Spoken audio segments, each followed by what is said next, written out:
Tertúlia. Então, boa tarde a todos. Hoje é dia 23 de janeiro de 2015, é uma sexta-feira. O verbete é de número 3.276, ele tem 5 páginas, 47 elogios e 22 máximos. O tema, medo de dirigir, e foi elaborado segundo a especialidade psicossomatologia. Quem redigiu o verbete é o veteraníssimo André Lima. André Abes de Lima, ele é psicólogo jurídico do TJ Paraná, graduado em psicologia, perito em trânsito, pós-graduado em metodologia do ensino superior. É brasileiro, natural de Maceió, Alagoas, voluntário da Conscienciologia desde janeiro de 1999, docente em Conscienciologia desde março de 2001 e tenepsista desde 2011. O medo de dirigir é o estado afetivo de inquietação, perturbação, ansiedade e apreensão frente ao ato de guiar veículos automotivos, ocasionando sofrimento, vergonha, incômodo e dependência para a consim, homem ou mulher. Na pensenologia, nós destacamos o holopensene pessoal do medo de dirigir, o holopensene da autossobrevivência no trânsito, o holopensene pessoal de ansiedade diante do automóvel, o holopensene catastrófico em relação ao trânsito. Fatologia, o pânico de trânsito, as ameaças imaginárias do trânsito, as ameaças reais do trânsito, o sofrimento originado pelo medo de dirigir, o ato de deixar o carro na garagem e andar de transporte público, mesmo em dia chuvoso, a baixa autoestima por não conseguir dirigir, o perfeccionismo presente na maioria das pessoas com medo de dirigir, a preocupação com a opinião alheia pelo fato de estar aprendendo a dirigir, as reações fisiológicas do medo, o pânico de dirigir, as distorções cognitivas, as crenças irreais em relação a dirigir, o olhar excessivo para o retrovisor, tirando a atenção da pista e dos carros, a persistência em superar o medo e as dificuldades de dirigir, a paciência para ensinar.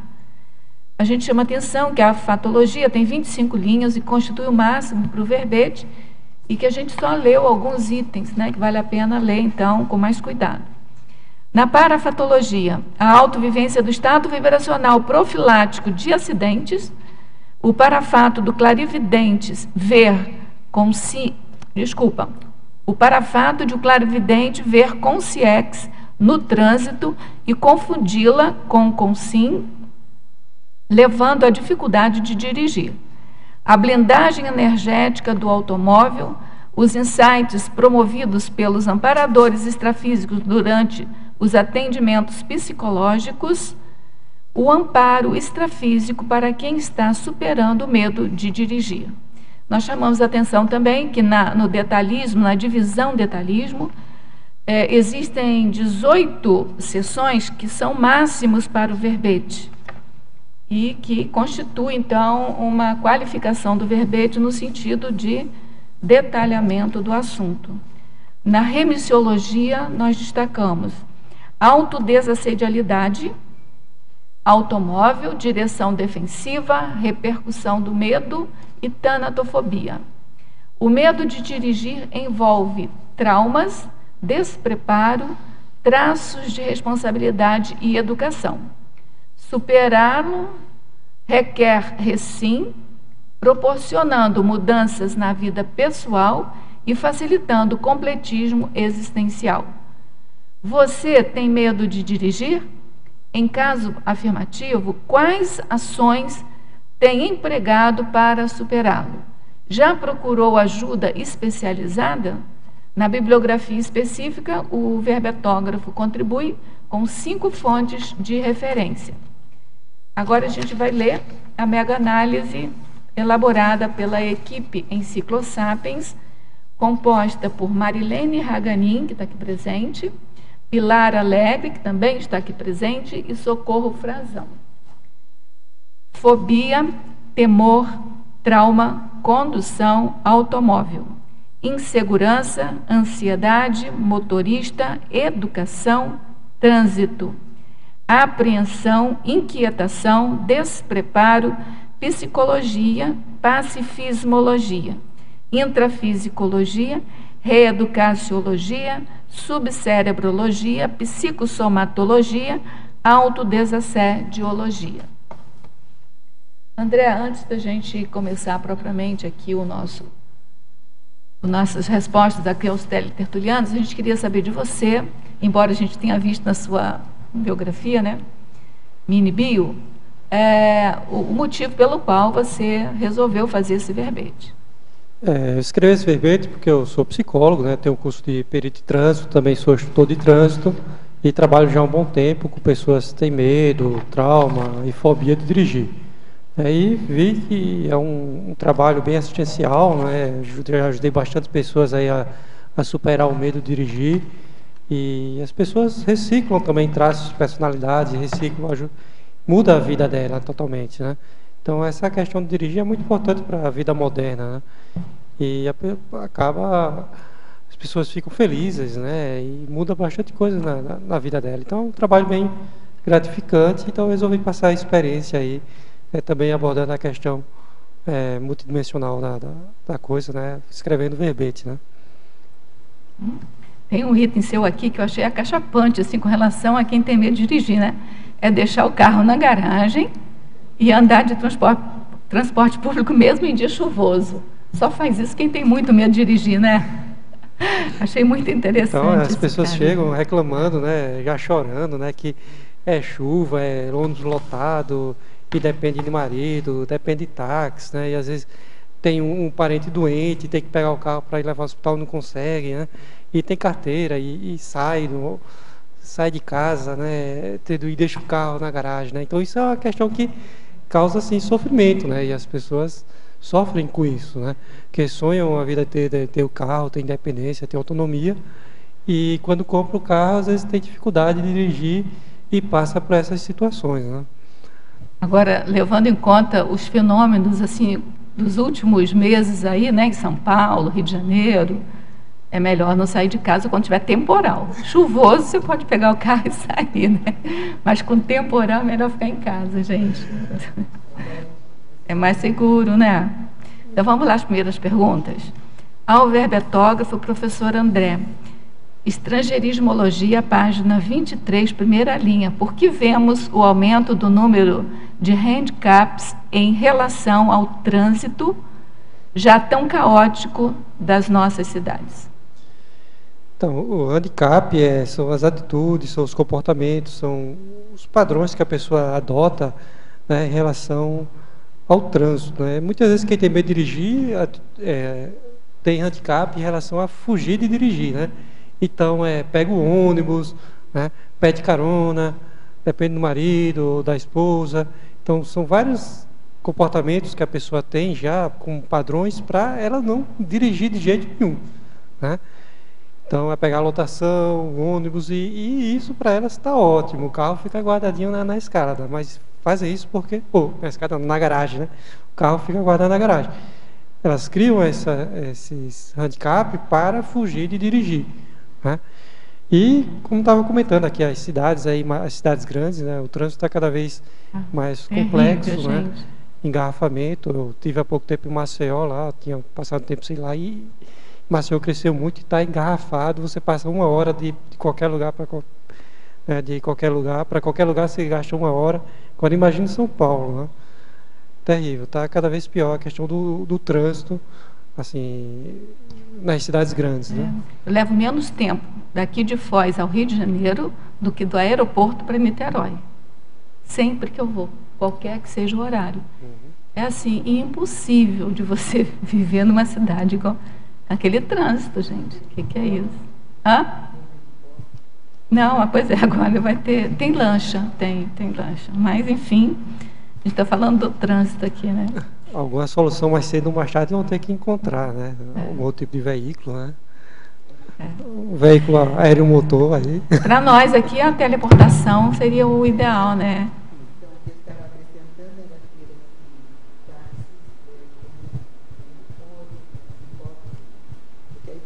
cima do trânsito, que não vai ter jeito. Está desligado.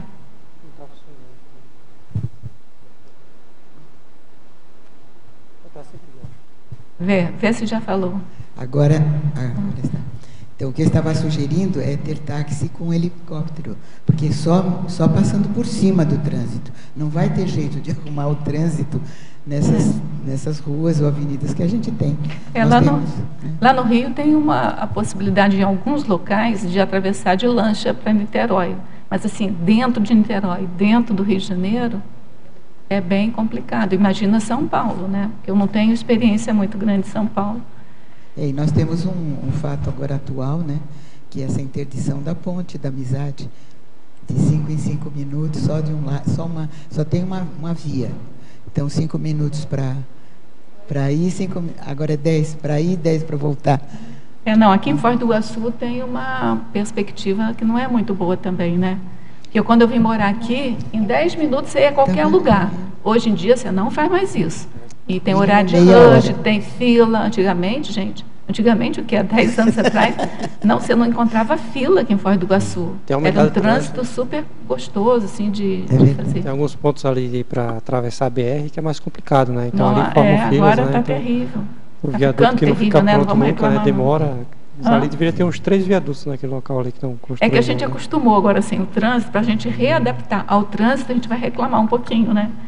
Mas, assim, esse trânsito ali para atravessar a BR não se compara com uma entrada numa rua lá qualquer do Rio. Sim.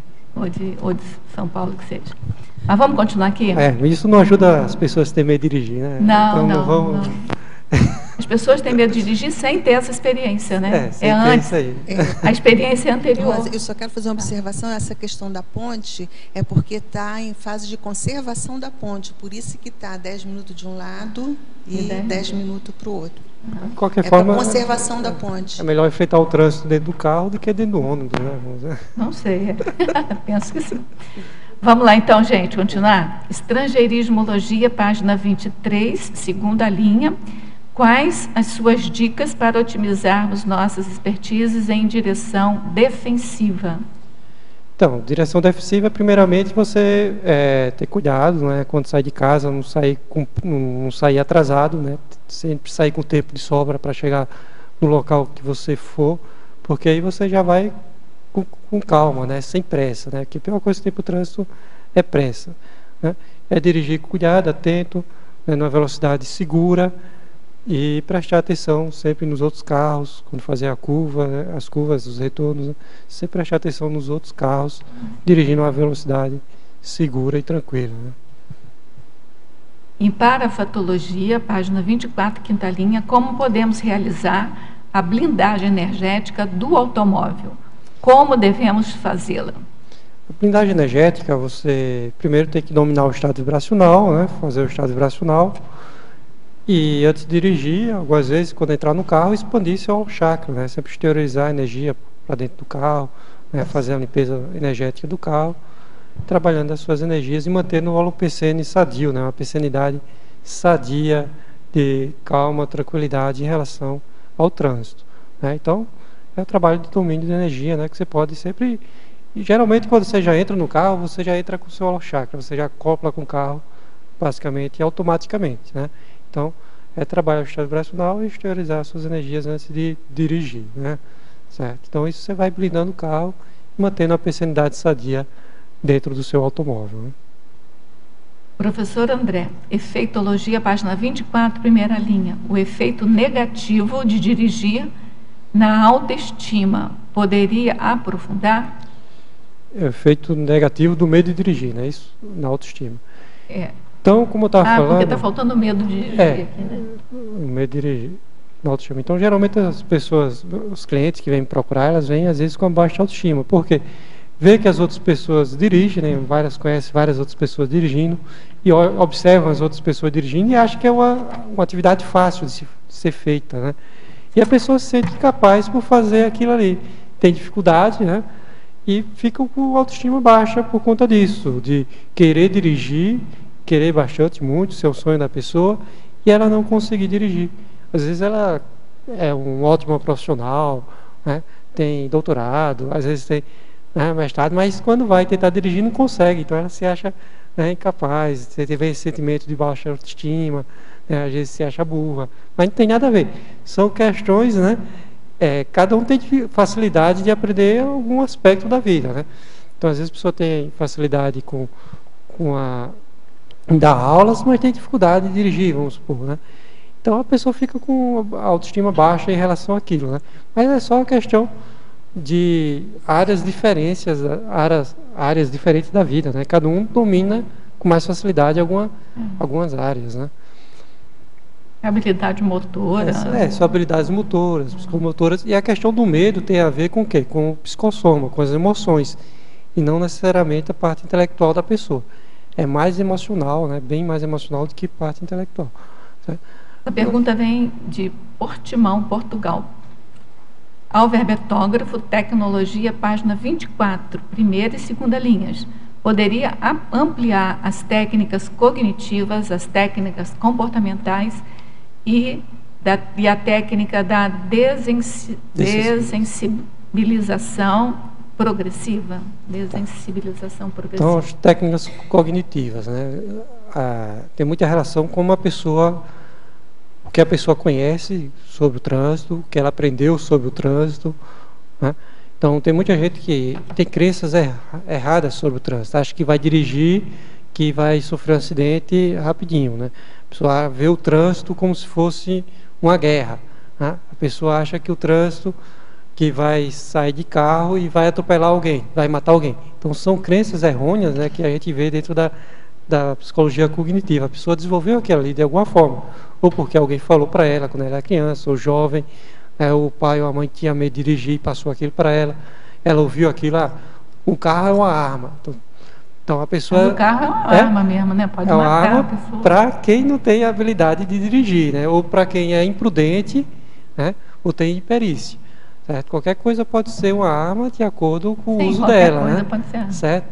Então tem gente que pega uma caneta e usa uma caneta como uma arma, certo? Então dependendo do uso que é feito do automóvel, certo? Claro que se a pessoa for dirigir com cuidado, ter perícia a dirigir, isso não vai ser uma arma, ela tem que ter os cuidados necessários para dirigir. Então as pessoas absorvem isso aí e elas ficam com pavor de dirigir, certo? Elas têm aquilo como verdadeiro.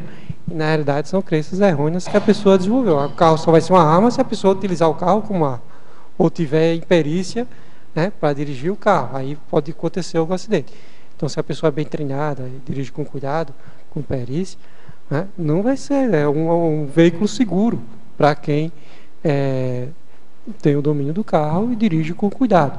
Então, são questões cognitivas que a pessoa vai aprendendo, né, e vai assimilando aquilo ali que tem que ser desfeito, né? A pessoa tem que fazer nova respectivação sobre o seu conceito de trânsito, sobre suas ideias sobre o trânsito, e isso aí a gente vai desenvolvendo um trabalho da psicologia.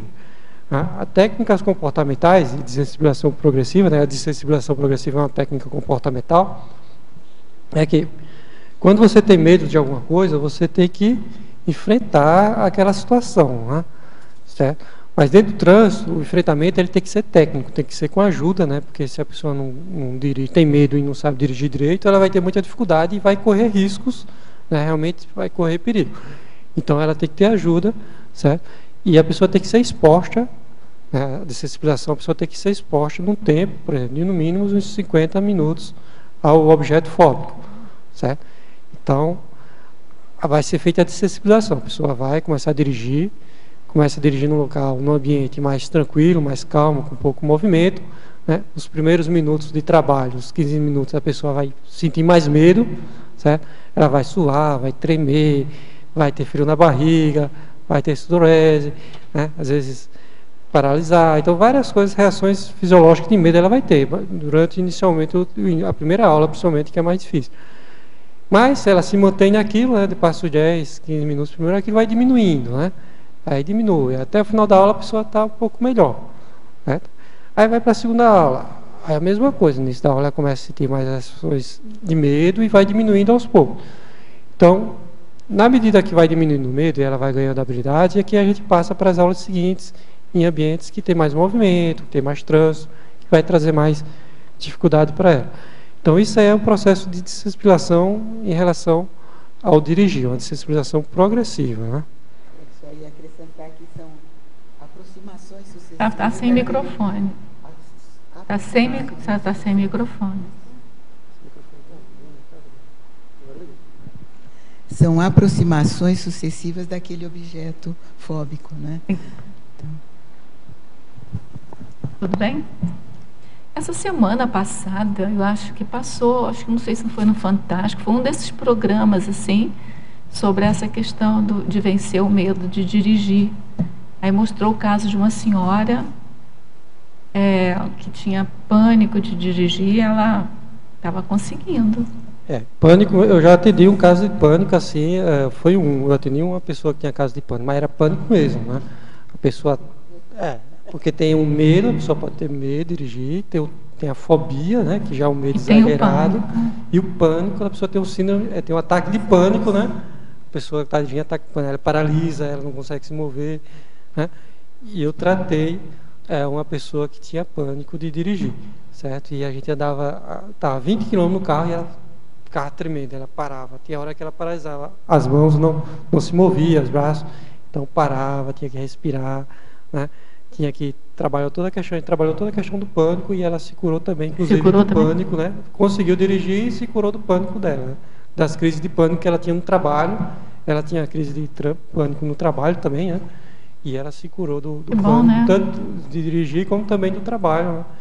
Porque a pessoa vai ganhando confiança também na vida, né? A pessoa muda a vida da pessoa todinha. Que bom. Pode fazer. Mas tem que ligar o microfone. Ligou para cima. Espera um pouco e fala agora. Alô? Isso. André, nesse tratamento, você disse aí da pessoa que tinha pânico, nesse tratamento, você foi à rua com ela? No trânsito mesmo? Sim, foi à rua, sim. Primeiro fizemos os atendimentos psicológicos, né? Tratamos algumas questões e depois fomos para a rua, dirigir na rua, né? Foi um tratamento com pouco movimento, né? Incluindo a parte de percepção e presencial também. Presencial, não, ela dirigindo, né? Ela ia dirigindo devagarinho, foi inicialmente devagar, né? E foi fazendo essa sensibilização progressiva, né? Trabalho de respiração, trabalho de atenção, né? E ela foi aos poucos vencendo o medo e o pânico dela, né? Precisou de um pouco mais de aula, de mais atendimento psicológico, mas ela conseguiu. Questão de insistência, é o binômio de insistência e necessidade. Necessidade, é vontade e necessidade. A pessoa querer e ter a necessidade para aquilo, né? E ter ajuda técnica especializada, certo? Porque tendo isso, vontade e motivação, a pessoa consegue, né? Com ajuda especializada. Mas vamos para o trânsito, sim. E, claro, com toda a segurança, né? Que a gente começa no local que tem pouco movimento e só depois é que a gente passa a locais que tem mais movimentos, tem mais riscos, vamos dizer assim, né? Mais uma. Você acredita que o instrutor pode influenciar a pessoa? É claro que ela já tem esse medo com ela, já vem com ela o medo. Mas você acredita que o instrutor possa influenciar nisso? Ou seja, não é o instrutor, ele pode até ter a formação, mas não ter um jeito, tipo de articulação, um jeito de comunicação boa que possa ampliar esse medo que a pessoa tem de origem? Sim, olha só, o que eu observei, né? Não, acreditar não, assim, o que eu observei que alguns clientes chegaram a mim e disseram que não gostaram do instrutor que tiveram, né? O instrutor às vezes pôs mais medo na pessoa pela forma de ensinar, né? Pela forma. Teve uma aluna que me disse que teve um instrutor que disse, não, se você tem medo, tem que enfrentar. E pegou, botou ela logo na avenida bem movimentada, que ia cruzar a BR e tudo. Ela piorou a situação dela, né? Então, pessoas despreparadas é bem pior, né? Só traumatiza mais a pessoa, né? Então, por exemplo, aí tem muita cliente que vai aprender com o marido, né? O marido dá logo não tem paciência, dá uma bronca na esposa, aí piora a situação, né? Então, é muito importante a pessoa, o instrutor, ter capacidade técnica, né? Ter conhecimento, ter instrução e ter a questão da personalidade adequada para ensinar as pessoas que têm medo de dirigir. Então, pode sim influenciar, né? Pode piorar a situação. O instrutor, a pessoa que está ajudando a pessoa aprender. No seu caso, você é psicólogo, mas você acha que pode ter alguém, sem ser psicólogo, que faça esse trabalho? Pode, né? Pode ter instrutor que tem perfil, sim, né? Que estude. Estude de educação, né? Tem casos que ele não vai conseguir abordar, né? Dentro da psicologia, que envolve a questão cognitiva, a questão de educação que a pessoa teve, o desenvolvimento pessoal, né? E aí é só o psicólogo. Emocional, né? Aí é só o psicólogo, precisa né? entrar o psicólogo também, né? Na história, né? Mas tem instrutores, sim, bons que casos, tem vários tipos de casos. Tem casos mais moderados e mais complexos, né? Que exigem mais a intervenção realmente psicológica, senão a pessoa às vezes não consegue superar aquilo ali, né? Você já encontrou alguém que você acha que realmente aquela pessoa não é para dirigir, que é um perigo mesmo? Ou não? Que pergunta... Assim, ó, a pergunta, você entendeu a minha pergunta? Não, porque tem pessoas, gente, que não adianta fazer psicólogo, não adianta nem psiquiatra, a pessoa é um perigo volante mesmo. Não estou falando de mulher não, tá? Estou falando de qualquer uma pessoa. Você já encontrou alguém assim? Pergunta difícil de responder, né? Não, assim, então se não quiser responder, não responde. É que me bateu uma curiosidade agora. Teve pessoas que eu vi no início que tinha muita dificuldade, eu achei que não ia conseguir dirigir e conseguiu. Tem pessoas que eu achei que ia conseguir logo, não conseguiram, certo? E teve pessoas que eu achei que essa pessoa não nasceu para dirigir mesmo, mas se a pessoa insistisse, se ela quisesse, se ela desenvolvesse, ela conseguiria, sabe? Agora, teria que trabalhar outras questões, né? Coisas mais profundas, assim, mas levaria mais tempo, né, para superar aquilo. E a pessoa às vezes não quer investir, não quer trabalhar aquelas questões e desiste, né? É só a ponta do iceberg, né? Porque precisa... Eu trabalhei com gente que precisou de 5 aulas, minoria, claro, mas em média até precisa 10 aulas, atendimento. Já trabalhei com gente que tinha 20 aulas. Achei que não ia conseguir, com 20 aulas conseguiu. Né? Teve gente que desistiu. Tá? Então varia muito, né? Para dizer assim, essa pessoa é incapaz de dirigir, isso não existe. Né? Todo mundo é capaz, né? Depende da vontade da pessoa, mudando, a pessoa querendo reciclar e mudar e procurando os tratamentos adequados, a pessoa consegue, né? Então não existe essa possibilidade da pessoa desistir a priori. Tem que tentar mesmo. Tem que tentar, insistir, querer reciclar, mudar. Né? Quer perguntar? Alô? Eu queria saber se você podia discorrer uma relação entre o medo de dirigir e o processo de evitar um acidente. Um exemplo, uma pré-cognição, se a pessoa tem isso intimamente. Se a pessoa tem uma pré-cognição e ela fica com medo de dirigir, é isso? Isso. Ela teve uma pré-cognição com um acidente, foi isso? Não está clara, então provavelmente ela tem um medo de acidente. Pode ser até que nem seja pré-cognição, que eu acho que é o meu caso, ou aqui, trauma. Que eu adoro dirigir, dirijo desde 13 anos, mas eu tenho uma coisa meio catastrófica que você colocou aqui, assim, principalmente quando é outra pessoa que está dirigindo. Eu ia falar isso. Quando eu estou dirigindo não tem problema, mas quando eu estou dirigindo, quando eu estou andando de carona com outra pessoa, eu tenho sempre que me controlar, fazer ver, porque eu tenho essa coisa meio catastrófica. E eu tenho uma impressão, assim, não tive nenhuma retrocognição taxativa, assim, mas tenho indicações de que eu já tive problema de acidente em outra vida. Então é isso. Tem por aí, né? Tem gente que, por exemplo, que desenvolveu essa crença errônea que vai para o trânsito vai sofrer um acidente. Isso a pessoa desenvolveu intimamente dentro dela, né? Porque eu já ouvi de outras pessoas falar.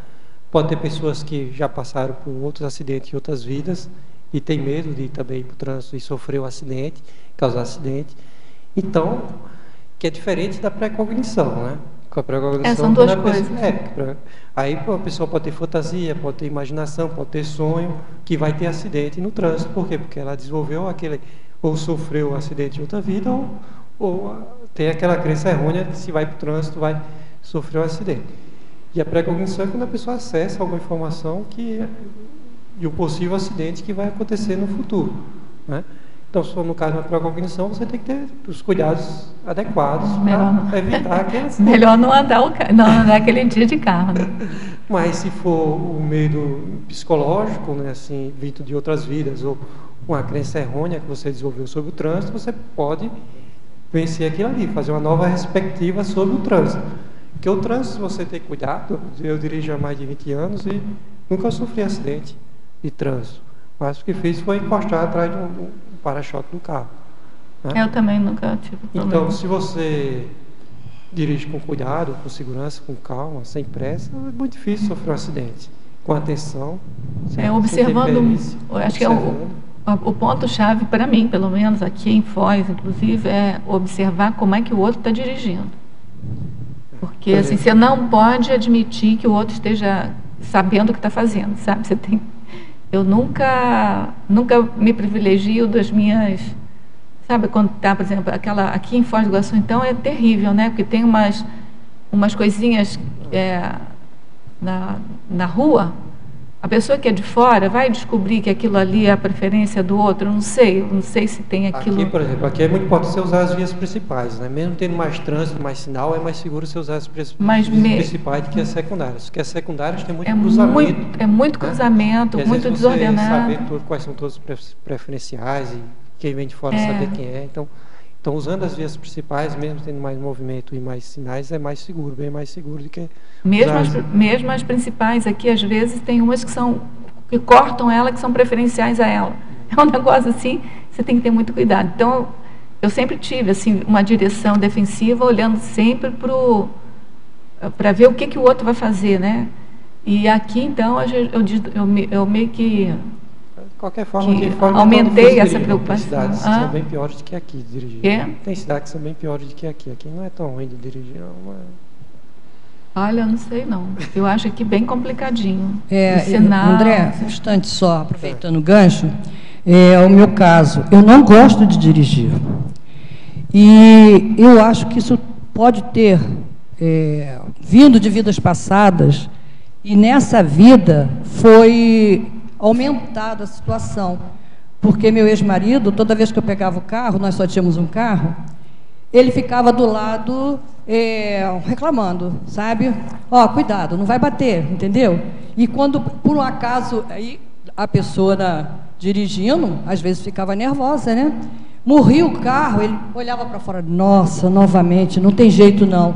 Então isso foi me tirando, sabe, a tesão, vamos dizer assim, para dirigir. E hoje em dia, eu não tenho vontade de dirigir. E eu já vi tanta coisa aqui em Foz, de barbeiragem, que, sinceramente, atualmente, olha, eu tenho carteira, está atualizada, já dirigi muito na Ilha do Governador, no Rio de Janeiro, e hoje eu estou andando de táxi, ou carona, ou a pé, ou de ônibus, mas, por enquanto, eu vou ver se eu vou ficar por aí. Pode ser até que depois isso passe, que seja uma coisa psicológica, que eu tenha que tratar, e que eu venha a ter carro, mas, no momento...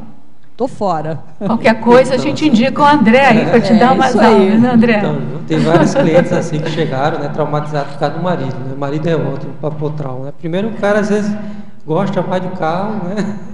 Que é da mulher. Então, aquela paixão errada pelo carro. Né? Então, qualquer coisinha que a mulher faz com o carro é aquela reclamação, aquele grito, né? Não tem paciência, e já tem assim, a questão do dia a dia, da convivência, né, dos problemas de casal, não tem paciência mais para ensinar a mulher. Então acaba colocando mais trauma mesmo, né? Então já peguei muita cliente assim, porque o marido não tinha paciência, né? A maioria mesmo. Não é só o seu, não foi só o seu não, tá? Perdoa o homem. Ô André, mas Aí você tem que perspectivar tudo isso, né? E mudar a sua visão do trânsito, das coisas, e do marido, e enfrentar. Então, é a maioria do marido, então, não é só o seu, não. Então, perdoa, abençoa. Mas para essas mulheres, você indicou o quê? Deixar o marido em casa? Deixa o marido em casa, né? E arruma um profissional, né, do trânsito para ajudar. Não, ele está dizendo para aprender a dirigir. Eu acho também que o melhor é dirigir aprender com um profissional. Tem autoescola, para quem não tem carteira, tem autoescola, vai na autoescola. Até porque tem uma segurança, né? Você tem o freio ali do lado do instrutor, ele tem um freio, qualquer problema. Então, eu acho... especializado. O carro é diferente. Então, eu acho que é melhor. Então, tem clientes que eu tenho que falar para ela, o seu marido ficou em casa, esquece, você vai ter aula agora com um técnico, com um instrutor experiente. Eu não sou o seu marido, né? É por aí. Tá. Deixa... Eu queria fazer, então, 2 perguntas, tá? A primeira, na principiologia, você fala do princípio de não ter pressa no trânsito. Eu vejo que, assim, as pessoas que eu conheço que têm medo de dirigir, né? Até eu não tenho medo de dirigir, mas eu já pensei nisso. É que, assim, principalmente em São Paulo, o trânsito parece uma máquina, assim, né? Tem aquela coisa da pessoa estar sempre em cima de você e se você não for, ela parece que vai passar por cima de você. Então, eu vi que muitas pessoas tinham medo, assim, tinham essa dificuldade de manter o próprio ritmo e deixar quem quiser ir, ultrapassa, né? Eu queria que você falasse um pouco mais disso, assim. Então, tem vários clientes que chegam com essa dificuldade, né? Que eu estava tentando dirigir, chegou o carro atrás, buzinou, fez aquele, xingou, né? Faz aquele xingão, tal, reclamou e eu não quis mais dirigir por causa disso. Aí eu falo, ó, você tem que fazer que não é com você. Primeiro, se buzinarem, faz que você não escuta, faz que é sua, né? Faz que não é com você, vai na sua, vai com calma, deixa o cara ultrapassar, né? E nem olha, deixa para lá, você tem que ir na sua, fazer sua parte, ir dirigindo, né? E não escutar, não ligar para xingão, não ligar para buzinada, né? Não ligar para, se o carro está colado atrás, vai devagar mesmo, ele vai sair de trás, certo? Ele não vai ficar atrás porque ele quer passar, então deixa ele passar. E vai devagar, vai na sua com calma, né? Que você está aprendendo, é assim mesmo. Na medida que você aprende, você vai andar um pouco mais rápido. Mas vai na pista certa também, né? Porque tem gente que tem lado direito, você pode andar a 60, a pessoa vai a 30, isso até complica mais o trânsito, né? Então, e vai na pista errada, vai na pista de velocidade. Então, obriga que as pessoas, na verdade, passem ao contrário, façam o erro. Então, acho que isso é ruim também. Mais lento, né? A pessoa, tem que ter um bom senso. Porque você né? pode, por exemplo, se a velocidade máxima da pista é 60, você pode andar a 30, né? A metade da velocidade máxima. Então, você tem o direito de andar a 30 km. Então, quem estiver achando ruim, que ultrapassa. Agora vai pelo lado direito, né? Vai pelo Deixa lado as pessoas ultrapassarem pelo lado esquerdo. Se é 80 km, você pode andar a 40, né? Certo? Então, você pode andar na metade da velocidade máxima da pista. Mas também pode melhorar um pouquinho nesse rendimento, né? Claro. Gente, não precisa de andar a 30 numa estrada, pode. Numa pista boa, pode andar a 40. Mas 50. pelo menos a pessoa vai, não precisa né? ter... Mas pelo menos a pessoa vai no ritmo não, dela. Sim, com certeza. Mas tem que estar começando, tem medo, tem que ser assim mesmo. Vai a 30, mesmo. Vai a 40, tá? E depois a pessoa vai ganhando mais confiança, vai andando mais rápido. E faz quem não escuta as buzinadas, faz quem não escuta o chegão, depois... eu acho mais sério é ir na pista certa. Vai na pista certa. Aí ela tem o direito de andar, né, até a metade da velocidade ali permitida, então... Tem problema. Não, porque você sabe que se andar menos, leva até multa, né? Tem umas multas que se você andar muito abaixo... Multado por isso. Eu nunca vi ninguém ser multado. Eu também nunca vi, não, mas que tem multa, eu sei que tem. A outra pergunta que eu tinha é na parafatologia, né, que eu tenho. É o parafato do clarividente ver consex no trânsito e confundi-la com consim, levando a dificuldade de dirigir. Não sei se você já falou isso, mas... Isso. Então, a questão é que já teve relatos de clarividente que não dirige porque foi tentar dirigir, aí viu a consex, achou que era consim, teve que frear no meio da pista, né, feriu com tudo, quase batia e tal. Então, teve alguns relatos nesse sentido, que o clarividente, às vezes... confunde consex e não dirige por conta daquilo, né? Para não causar acidente. Sabe? Mas e você já viu alguns casos assim da pessoa, porque eu também já li alguma matéria que a pessoa acopla com o carro e ele vira como que uma extensão do corpo dela, né? Eu vi uma matéria sobre isso. Você já viu algum caso da pessoa que tem medo, assim, da pensenidade dela, sei lá, afetar alguma coisa do carro? Casos mais específicos, assim, com relação ao parapsiquismo, você já viu? Assim, por exemplo, quando eu estou dando aula, eu entro no carro, acoplo com a pessoa, acoplo com o carro, né, para deixar a aula mais segura, né? Isso vai ajudar a pessoa a dirigir melhor. Então, e vou instruindo as pessoas. Então, a pessoa teve relato que disse assim: não, quando eu estou tendo aula com você, parece que você está dirigindo o carro, né? Então, por quê? Porque por causa do acoplamento áureo, do acoplamento energético, e vai facilitando a pessoa a entrar em rapport com o carro, também fazer o acoplamento com o carro, e ela mesma conseguir ter mais confiança e levar o carro, né? Então, é a interação energética com o carro, né? Você, querendo ou não, tendo percepção ou não, sabendo ou não disso, a pessoa que entra no carro, ela vai ter interação, vai interagir energeticamente com o carro, né? Então, se você, por exemplo, vai comprar um carro, você entra num carro usado, lá, seminovo, você acopla ali com a energia do motorista anterior, tudo, como é que era, tal, observa o carro. Então, porque a energia, o motorista deixa a energia dele dentro do carro, né? E isso, naturalmente, acontece com todo mundo, né? Mesmo se a pessoa tendo ou não noção de energia, né? Então, a pessoa tendo mais noção de energia, ela vai poder tirar proveito melhor disso, né? Blindando o carro, jogando energia no carro, exteriorizando suas energias antes de dirigir e mantendo uma percentualidade saudável dentro do carro, né? Então, se a pessoa vai para o trânsito achando que já vai com medo que vai ter uma batida, a tendência dela é atrair aquilo, né? Situações, né, de batida. Isso acontece muito. Eu começo a dar aula e a pessoa com medo atrai situações, às vezes, complicadas, né? E tem que tirar a pessoa dali de qualquer jeito, né? Isso acontece constantemente, né? A personalidade da pessoa cria, ou atrai, ou cria, ou leva a pessoa a entrar em situações mais complicadas do trânsito. Então, você pega e instrui ela para melhorar aquilo ali, né? Tudo bem? Vamos continuar aqui um pouquinho? Alverbetógrafo, estrangeirismologia, página 23, segunda linha. Poderia relacionar a preocupação excessiva com o pós-mortem com o tema do verbete? Tá, então, pós-morte é questão do medo da morte, né? Então, muita gente que tem medo de dirigir tem medo da morte, mas só que não assume, sabe? A maioria não assume. Então, pergunta, você tem medo de morrer? A pessoa, não, que é isso, eu tenho medo de sofrer acidente, de pegar alguém, mas medo de morrer, não.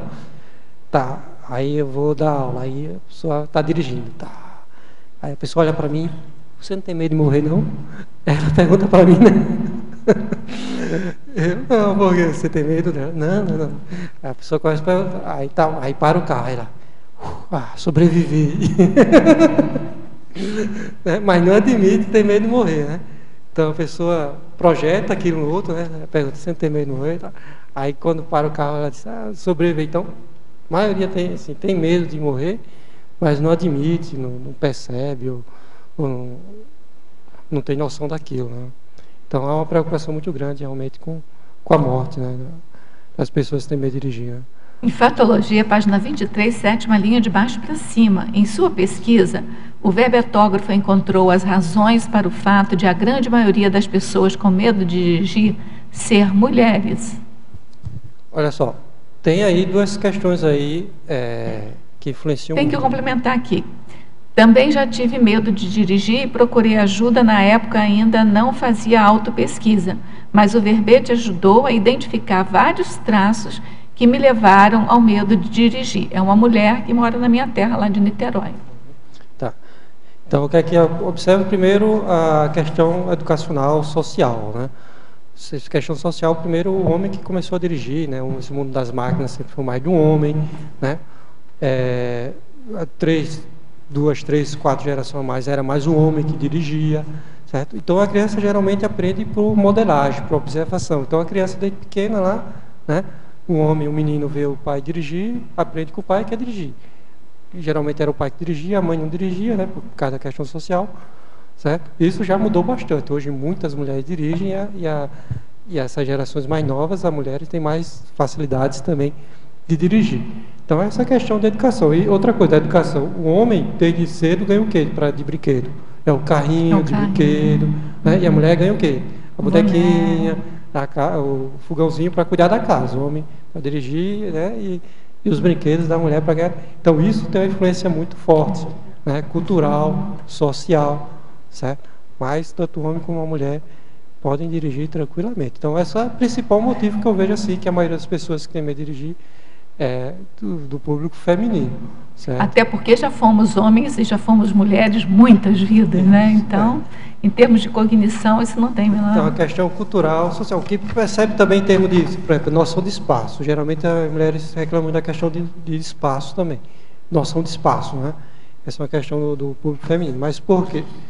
Porque no decorrer da evolução da espécie, né, do homem como da mulher, o homem saía para caçar, então ele tinha que se orientar, né, no espaço, nas caminhadas que fazia para cercar a caça e trazer a comida para casa. Então ele desenvolveu uma noção de espaço maior do que da mulher. E a mulher ficava em casa, cuidando da casa, dos filhos, e ela desenvolveu uma questão de quê? De fazer mais coisas ao mesmo tempo, né?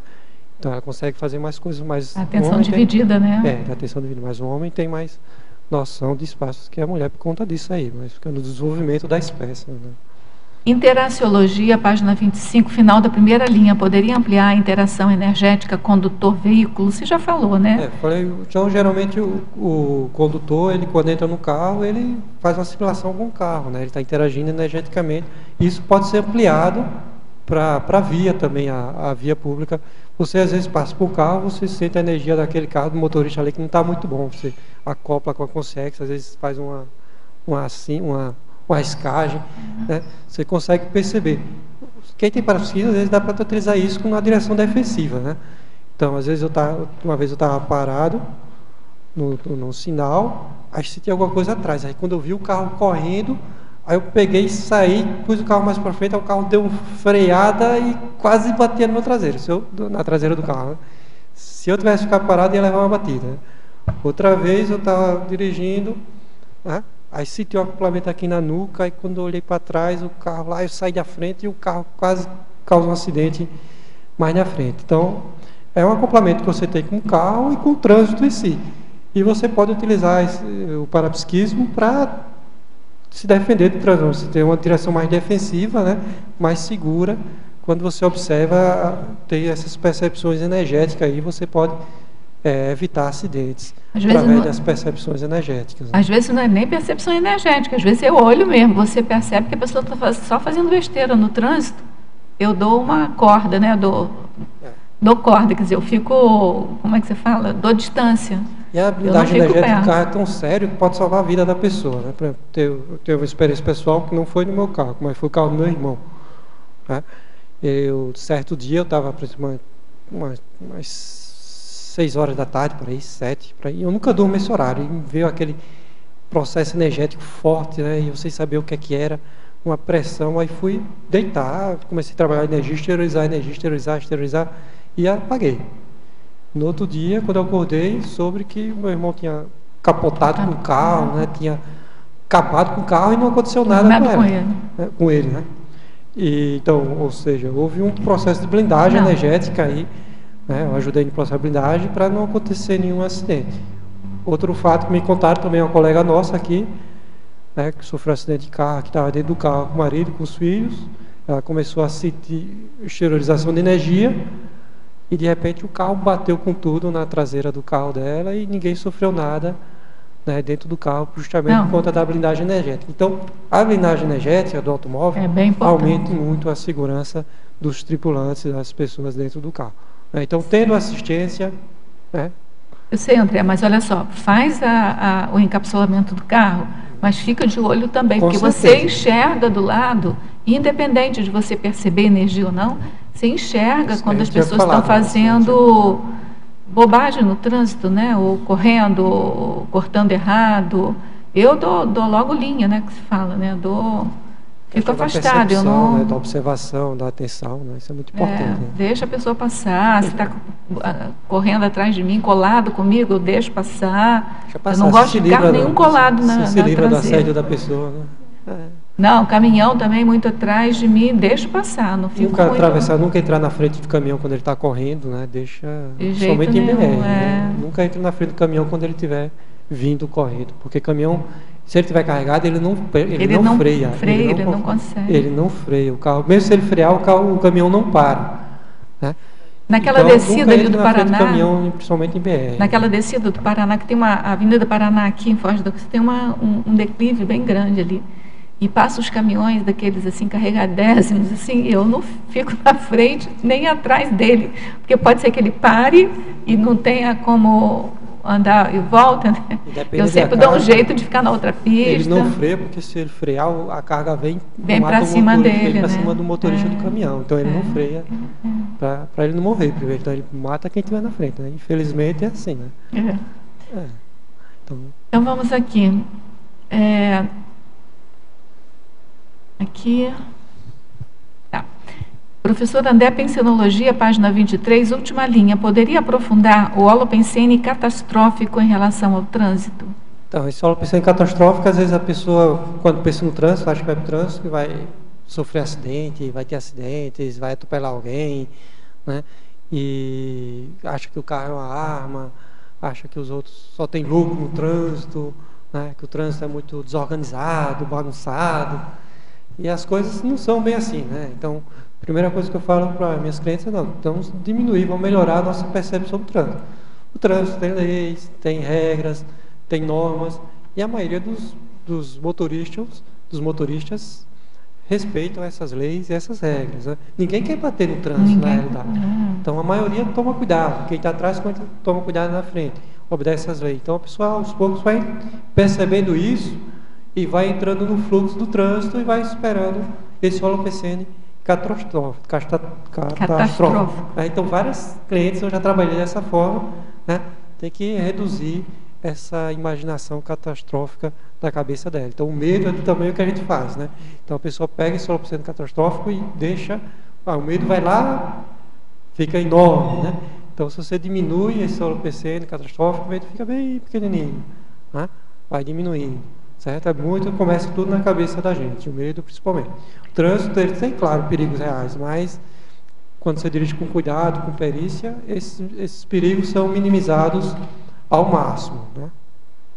Em Principiologia, página 24, segunda linha, poderia falar sobre o princípio de não ter pressa no trânsito? Você já falou, né? A gente já comentou aqui, um dos principais motivos, eu acho, para acidente de trânsito é ter pressa. A pessoa que está com pressa começa a querer ultrapassar, furar sinal, fazer bobagem e acaba se acidentando, batendo. Então, nunca tenha pressa no trânsito, né? Sempre saia de casa com tempo mais que suficiente para chegar no local que você vai, né? Porque a pressa é o pior inimigo da segurança, certo?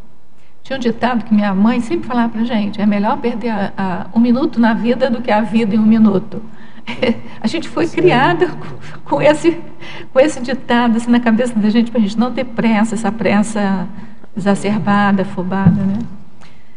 Tem uma questão que não é uma questão propriamente dita, é uma sugestão, eu vou falar, você aí comenta se você quiser. Tecnologia, página 24, sugiro a inclusão da técnica da respiração diafragmática. Considero esta técnica eficiente. Sim, a gente já colocou a respiração profunda, né? A técnica da respiração você já colocou, profunda, né? É essa técnica da respiração diafragmática, né? E a gente utiliza bastante essa técnica aí, que a pessoa às vezes fica tão tensa, né? A pessoa não fica sem respirar, né? Ela fica tão tensa na direção que não respira direito. Então, tem que estar sempre chamando a atenção para a pessoa respirar quando ela está aprendendo a dirigir, e diminui também, ajuda a diminuir as reações de medo, né? As reações fisiológicas do medo. A técnica de respiração profunda ou diafragmática, né? Ajuda nisso aí. 2 paradoxos aqui, olha, na página 25, primeira linha. Poderia expandir o paradoxo de um medo de dirigir, transformar o condutor medroso em motorista cuidadoso. E o segundo é o paradoxo de um medo de errar poder induzir ao erro. Então, vou comentar primeiro o último que você perguntou, né? Então, geralmente a pessoa vai para o trânsito com medo de errar, né? Com medo danado, e ela acaba errando por causa do medo, porque ela fica tensa, ela não consegue prestar atenção, ela não relaxa, então ela acaba errando, ela não consegue prestar atenção na coordenação dos pedais, do freio, do trânsito. Então, quanto maior o medo que você tem que fazer uma coisa, a tendência de você errar é maior, porque você não relaxa, toda a sua atenção, a adrenalina, está voltada ao instinto de sobrevivência subcerebral, que é o medo. Então a pessoa acaba errando, quanto maior o medo de errar, acaba errando com mais facilidade, certo? E eleva o estresse, a atenção, tudo isso aí, a falta de atenção, falta de concentração, dispersão, tudo isso aí por conta do medo, né? Então, quanto mais medo, mais dispersão, mais falta de atenção, mais falta de concentração e mais a tendência da pessoa errar. E a pessoa paralisa, ela não toma as atitudes que precisa tomar no trânsito, né? Não toma ação, ela paralisa, ela não consegue tomar as ações necessárias para dirigir. Então, quanto mais medo de errar, mais ela tende a errar, tá? E outra coisa, muitas pessoas, ninguém perguntaram, mas muitas pessoas, eu vou falar, né? Muitas pessoas que têm medo de dirigir, elas são perfeccionistas, né? Tem perfeccionismo. 80% das pessoas dirigir, elas têm perfeccionismo. Então, esse medo de errar é maior ainda, né? Principalmente por quê? Porque estão em público, as pessoas vão olhar que ela errou.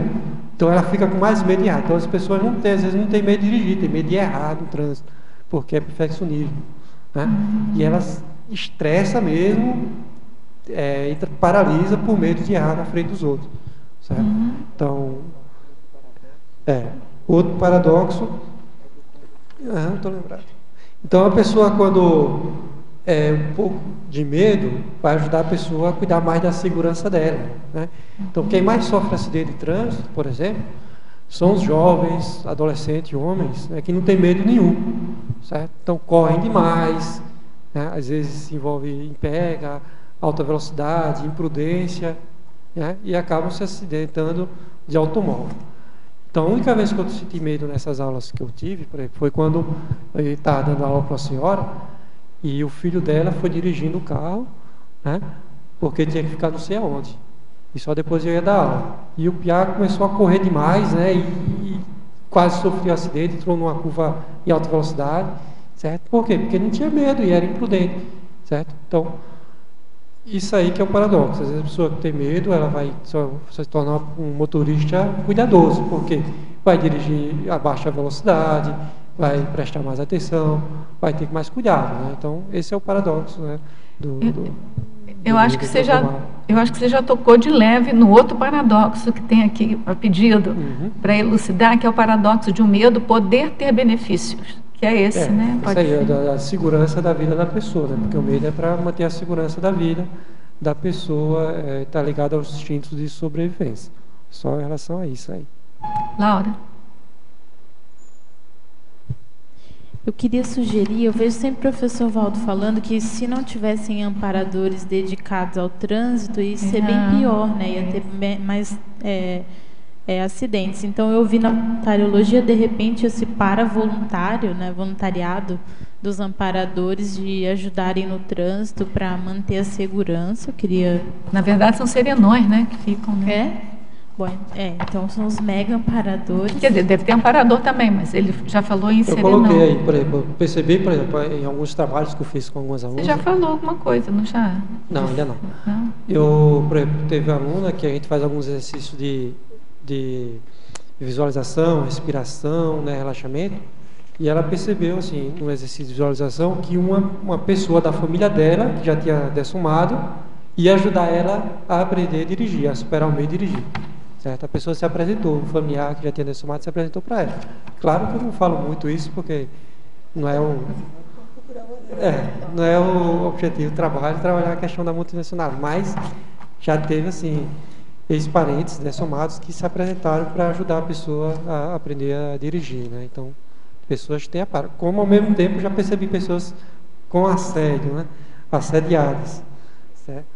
E é complicado, você tem que fazer o desassédio, né, da pessoa, né, para mudar que a pessoa dirija, né? E às vezes assédio bravo, né? Agora, outra pergunta, pelo que você está falando, sempre tem muito mais coisa por trás, né? Não é sempre só o medo de dirigir. Agora, eu achei interessante que na bibliografia você colocou um livro, Avião, Viagem Sem Medo, né? E eu achei interessante que, assim, a minha mãe, ela teve carro novo, ela teve a carta de motorista, fez tudo certinho, mas ela nunca pegou o carro. Nunca saiu com o carro na rua. E ela tem muito medo de viajar de avião, né? E também ela tem medo de chuva, de raio. Então, hoje a gente viu na Mini Tertúlia um vídeo do raio caindo num carro aqui no CAEC, né? Então, eu pensei, nossa, se a minha mãe vê isso, pronto, né? Não viaja para Foz, nem anda de carro, nem sai na rua. Na chuva. Então, eu queria que você comentasse esse livro em específico, qual é a relação dele. Então, geralmente, por exemplo, a pessoa que tem medo de avião, ela tem, às vezes não tem relação com medo de altura, tem mais relação com medo de morrer e a pessoa que gosta de ter controle, ou a pessoa tem medo de perder o controle das coisas, ela gosta de ter controle de tudo. Então, a viagem de avião, a pessoa é totalmente passiva ali, né? Ela não tem controle de nada. Quem vai guiar é o piloto, né? Então, geralmente, a pessoa que tem muita necessidade de ter controle sobre a vida dela, sobre as coisas dela, né, pode ter medo de viajar de avião. Também está relacionado com a medo de morte, né? Porque se o avião cair, morre todo mundo. Não tem o chão para pisar, né? Não tem, e está relacionado também com medo de locais fechados, né? Que a pessoa não conseguir escapar. Então, tem mais relação com esses três medos que necessariamente com medo de altura. Geralmente não tem relação com medo de altura a pessoa que tem medo de viajar de avião. É a necessidade de controle, medo de locais fechados e a medo da morte. né? A questão de viajar com o avião está relacionada mais com isso. De carro também tem relação com medo de controle, né? A pessoa às vezes vai para o trânsito, aí não tem controle do carro, ainda não tem controle do trânsito, aí a pessoa entra em fobia, entra em pânico, né? Tem relação com o perfeccionismo, que é a pessoa que não gosta de errar, aí vai dirigir em público, está todo mundo olhando, né? E ela tem medo de errar na frente dos outros, né? Por trás disso, na verdade, tem orgulho, né? O orgulho da pessoa de não aceitar a condição dela, de que tem que aprender, né, algo novo, que está aprendendo. Às vezes ela é PhD em alguma coisa, mas tem medo de dirigir. Então ela não consegue baixar do orgulho e se tornar um aprendiz novamente, somente na frente dos outros, de receber uma crítica, tem medo, tem relação com medo de receber crítica, a pessoa não gosta de ser criticada, então qualquer coisa que alguém fale para ela, ela tem aquilo como uma crítica muito forte, uma agressão, um desrespeito, às vezes um incentivo que o familiar vem todo bem intencionado, ela acha que a pessoa está tirando onda com a cara dela, está fazendo uma crítica, está gozando da cara dela, né? Então tem toda essa questão aí relacionada também à crítica, né? Uma buzinada que ela leva, ela já se estressa, porque não gosta. Agora, uma André, crítica muito forte. André, sem perfeccionismo, mas no trânsito é bom não errar, né? A gente não pode ficar píssico com perfeccionismo, mas não é bom errar no trânsito, fala a verdade, né? Pode acontecer. Mas quem está começando, olha só, quem está começando vai errar bastante, né? Por isso que a gente começa errar a dirigir devagarinho, aos poucos, né? Então o erro que vai acontecer é o quê? A pessoa vai sair com o carro, não vai conseguir mexer com a embreagem certa, o carro vai estancar, né?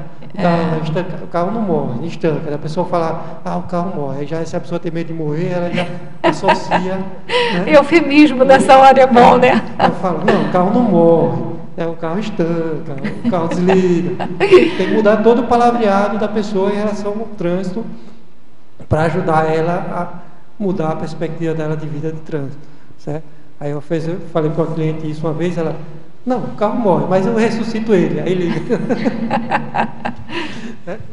Então, o carro não morre, tem que mudar todo o palavreado, a forma que a pessoa pensa, a pessoa se expressa da mesma forma. Então, se ela fala que o carro morre, ela tem também, se tem medo de morrer, né, vai associar uma coisa a outra.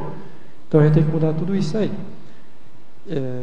Tá, mas qual foi a pergunta que eu estava falando? Não, a pergunta já foi respondida? Livro com né, o tema. Era isso. Obrigada. Tá, André, na página 26, mitologia, se tu poderias comentar melhor o mito de o androssoma dirigir melhor se comparado ao ginossoma, a origem desse mito aí. Então a gente já falou muito aqui da questão social de dirigir, né, que sempre o homem foi tido como mais ligado ao trânsito, ao carro, né, e toda uma criação que foi feita mais voltado ao homem para dirigir, para as máquinas, né?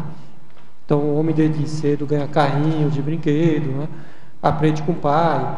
Então socialmente isso já foi por um bom tempo, né, tido como dirigir mais do homem do que da mulher. E se tornou esse mito, na realidade não é. As mulheres também podem se tornar ótimas motoristas e dirigir também ou melhor do que os homens, né? Então se criou esse mito aí que o homem dirige melhor do que as mulheres, né? E não sei se tu tens conhecimento, provavelmente tenha, né, nas pesquisas que os acidentes com mulheres são em menor número do que com os homens. Hoje em dia, né? por exemplo, você vai fazer um seguro de automóvel, né? O seguro é mais barato para as mulheres, né? Porque os homens se acidentam mais. Os acidentes com os homens são mais graves, né? Porque eles correm mais, não têm medo, então causam mais acidentes. Enquanto as mulheres, elas se envolvem mais em acidentes pequenos, né? Arranhões, pequenas batidas que não são cobertas pelo seguro. Tá? Então, o seguro nem fica sabendo. Nem fica sabendo. Vida! Então, tem essa questão aí também, essa diferença aí. Então, os homens se acidentam mais, com acidentes mais graves, né? Por conta disso aí, né? Você. Eu queria entender esse último item da tecnologia. A técnica de segurar o volante com única mão em pista reta, utilizada apenas quando acompanhado de instrutor experiente. Eu sempre pensei que, tudo bem que é numa pista reta, não sei, o tempo todo reto, né? Tipo, uma rodovia, né? Que vai embora, né? Então, o que acontece? Mas mesmo né? assim, acho que com única mão né, não dá isso é uma técnica para ajudar a pessoa a relaxar no volante. Geralmente a pessoa está começando a dirigir e ela coloca todo o peso no volante. Acha que vai segurar o carro com força no volante. Então ela fica tensa segurando o volante lá, com aquela força enorme, com medo, nada. Né? Bota muito peso. Então qualquer coisa ela não consegue relaxar para poder fazer a manobra adequada. Então o que acontece? Então eu falo para a pessoa, não é força, né? Você tem que estar relaxado. Então segura o volante com a mão e põe a outra em cima da marcha, né? E a pessoa vai dirigindo com a mão e ela vai vendo que não é força que ela precisa para segurar o carro, né? Então ela vai relaxando e consegue também trocar as marchas, porque às vezes a pessoa vai trocar, a mulher vai trocar a marcha e põe uma força danada para trocar a marcha e se apoia no volante também, puxa o volante. Então ela tem que aprender a trocar a marcha também só com uma mão, né? Quer dizer, uma mão segurando o volante e outra com a marcha sem alterar a trajetória do carro, certo? Entendi. Então ela tem que dirigir um pouco com uma mão só para ver que não é a força que vai segurar o carro, né? E ao contrário, é a leveza, é a suavidade. Então eu falo assim, a mulher vai dirigir um carro e parece que é um homem que vai dançar. O homem vai dançar, dança todo duro, né? A mulher vai aprender a dirigir o carro, fica toda dura lá, né? Diferente, então ela tem que aprender a dirigir que nem está dançando, é suave, né? Com suavidade, né? Tanto o volante como para as marchas, né? Entendi. Então, é uma técnica educativa, é uma técnica educativa, né? E não de o instrutor acompanhando, porque se a pessoa errar alguma coisa, o instrutor corrige a trajetória do carro, né? Tá, entendi. Então, eu queria dividir a minha experiência quando comecei a dirigir sozinha, né? Na verdade, não dirigia sozinha, eu tinha muito medo, né? Mesmo tendo a carteira de motorista, não conseguia dirigir sozinha. Daí o meu ex-marido, então a técnica que nós usamos foi assim, ele ia, né, eu ia pela mesma rua e voltava pela mesma rua, sempre. Então daí ele ia comigo 5 ou 6 vezes, né, ali, ele dizia assim, essa rua você tem que parar, olha a placa, tal. Ele me mostrava, eu não conseguia, pela ansiedade, eu não conseguia enxergar a placa se era preferencial ou não. E aí aqui você tem que parar. Aí eu memorizava e olhava a placa e memorizava. E eu ia por aquela rua e voltava pela outra, e só aquilo, não saía daquelas 2 ruas. E para o trabalho era a mesma coisa. Eu só ia por aquela rua e voltava por... né? Mas aí eu já, com isso, já estava adquirindo uma certa independência, porque ele não precisava mais me acompanhar, né? E aí, com o tempo, eu comecei a utilizar as ruas paralelas. E assim eu comecei a ter segurança. Mas assim mesmo, uma técnica que a gente utiliza é repetir o mesmo trajeto várias vezes, né? Isso aí ajuda, porque a pessoa vai ganhando mais confiança, conhece o trajeto, né? E ela consegue perceber melhor, perceber melhor o carro e tal. E aí repete o trajeto várias vezes, e até a pessoa relaxar mais e ela conseguir ir para tomar outros trajetos, né? Do jeito que você fez. Sim. Aqui na binomiologia, gostaria que você ampliasse o binômio medo da morte biológica e medo da vida intrafísica. Com relação à morte biológica, você já falou, né, bastante. Agora, medo essa relação, né, com o medo da vida intrafísica, eu achei bem interessante. A pessoa tem tanto medo de morrer que não vive, deixa de fazer algumas coisas por conta do medo de morrer, né? Então a pessoa deixa de dirigir, deixa de sair, deixa de fazer algumas coisas por conta do medo de morrer, né? Certo? Então essa é a relação, né? Ela vai começar a viver só depois que morrer. Professor André, Sindromologia, página 25, primeira linha. Gostaria que comentasse a síndrome do pânico. Eu tirei minha carteira de habilitação de maneira tardia, aos 29 anos, pois tinha crise de pânico frequentemente. Enquanto não sanei esse distúrbio de ansiedade grave, aqui intrafisicamente, com o auxílio da homeopatia, evitei conscientemente dirigir. Isso, que eu posso falar para você que eu tratei já uma cliente com síndrome de pânico, né? E ela tinha síndrome de pânico no trabalho, tinha os ataques de pânico, né? e queria dirigir, estava precisando dirigir e tal. Aí eu topei fazer o trabalho, né? Vamos ver o que vai acontecer, né?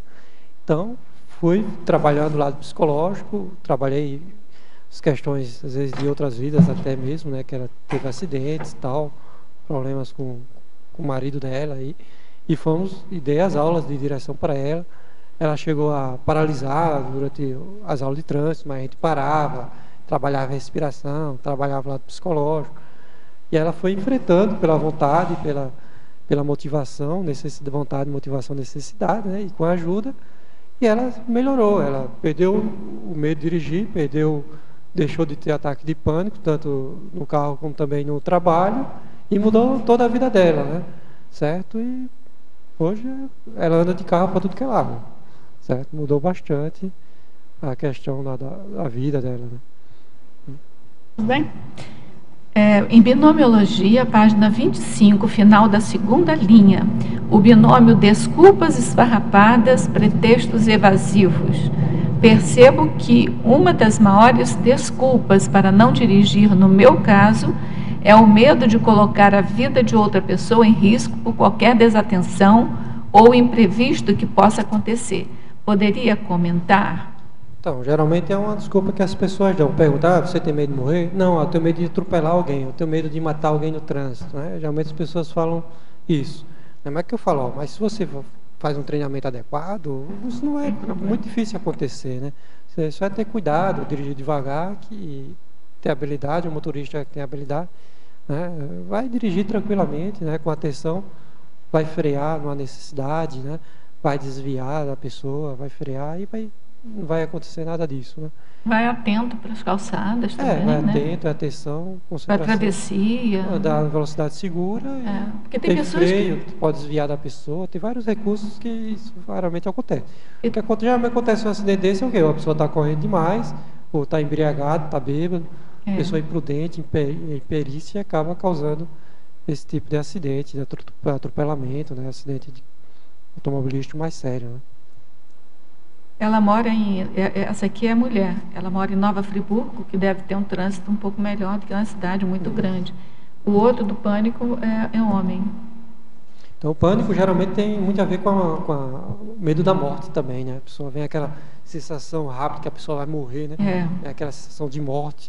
Então, pode ser algum trauma, né? Pode ser trauma, o medo de morrer mesmo, também trauma de outra vida. Ou uma morte traumática que ela teve em outra vida, né? E que hoje a pessoa traz aquilo com ela também, né? Um tipo de assédio relacionado a isso também.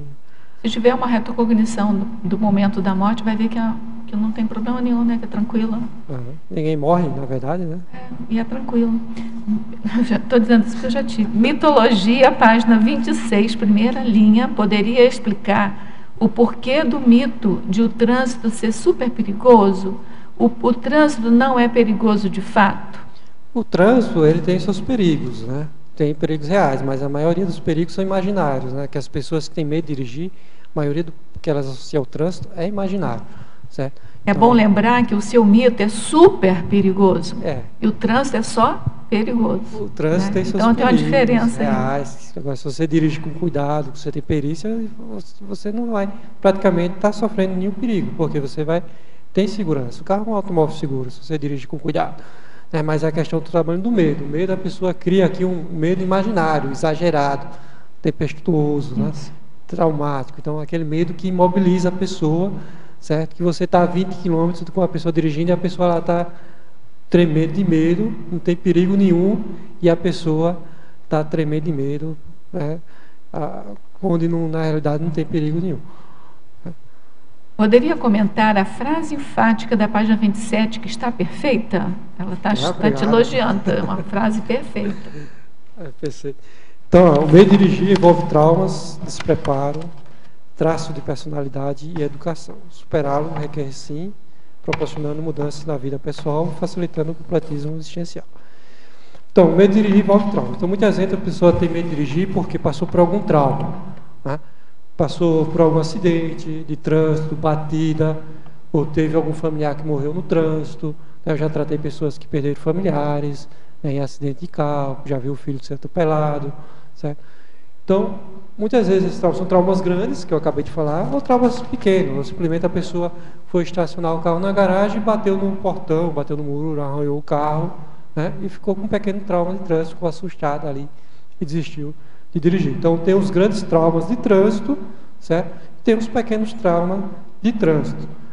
Despreparo, né? Às vezes a pessoa não teve um treinamento adequado, certo? Na autoescola, as autoescolas geralmente preparam mais a pessoa para passar do teste do Detran, não prepara a pessoa para o dia a dia, para estacionar o carro numa garagem, para fazer um estacionamento, para subir de uma ladeira e sair da ladeira. E a pessoa fica com medo por conta disso. Vários alunas, né? A maioria é aluna, eu peguei porque elas tinham medo de sair de uma ladeira, parar no sinal e sair da ladeira aqui da Chamoufang, aqui de Foz, né? E as pessoas não conseguem, tem medo que o carro desça e bata no carro de trás. Então isso é despreparo, porque a pessoa não treinou uma meia embreagem adequadamente, certo? A meia embreagem é que é muito importante aí no dirigir. O mais importante para dirigir é a pessoa saber mexer com a embreagem do carro, certo? Isso às vezes não ensinam na autoescola. E por isso que o carro automático, por exemplo, o carro automático é muito mais fácil de dirigir porque não tem embreagem, né? Então, o treinamento de meia embreagem na ladeira, sair da ladeira de embreagem é muito importante. Então, só treinando mais assim, meia embreagem com minhas clientes, elas conseguem superar o medo, porque a partir daí elas conseguem fazer manobra em espaços pequenos, conseguem sair de uma rampa, conseguem enfrentar um congestionamento, ter o domínio. O domínio do carro é você saber dominar a embreagem. Então, só isso aí, a maioria das pessoas consegue superar o medo de dirigir, porque consegue ter o domínio maior do carro, certo? Traço de personalidade, por exemplo. A personalidade, o traço mais envolvido aí com medo de dirigir é a questão do perfeccionismo, né? A pessoa quer fazer tudo certinho, organizado demais, certo? Não se admite errar. E a pessoa vai dirigir, ela está aprendendo a dirigir, normalmente ela vai errar, vai estrancar o carro, né? não vai fazer o estacionamento perfeito, certo? E aos poucos que ela vai. Então ela tem que reciclar isso aí. E a questão da educação que ela teve. Às vezes, por exemplo, tem dois tipos de educação que são prejudiciais a quem quer dirigir, né? Por exemplo, ou quando ela é super protetora, né? Os pais fazem tudo para a criança, certo? A menina fala já estão dando alguma coisa para ela. Então, super protetora demais. Ela vai dirigir, não tem ninguém que faça isso com ela vai ter que dirigir, né? Então, às vezes, a pessoa foi muito protegida, o pai levou tudo que é lugar, né? E ela se acostumou com aquilo, e ela vai ter que dirigir, ela tem que fazer, não tem ninguém que faça por ela. E, às vezes, tem dificuldade de dirigir por conta disso. Ou quando é uma educação muito rígida, muito exigente, a pessoa foi muito exigida, apanhou muito, e se tornou uma pessoa muito exigente. Então, ela vai dirigir, quer dirigir já como se fosse uma motorista experiente, né? Então, isso não vai acontecer. A pessoa está aprendendo, vai ter que aprender do básico, né? Vai errar muito até conseguir dirigir normalmente. Então, quando ela tem essa educação também muito super exigida, né? Super exigente, ela tende, às vezes, a ter dificuldade de dirigir. Às vezes, apanhou também, quando a pessoa erra, aí apanhava em casa. Aí a pessoa vai dirigir, eu já tive cliente assim, ela foi dirigir, errou, ela mesmo se bateu. Pá, deu tapa assim na cara. Aí eu fui estudar, ela apanhava quando era criança, não é mais seus pais que batem em você que está se batendo, né?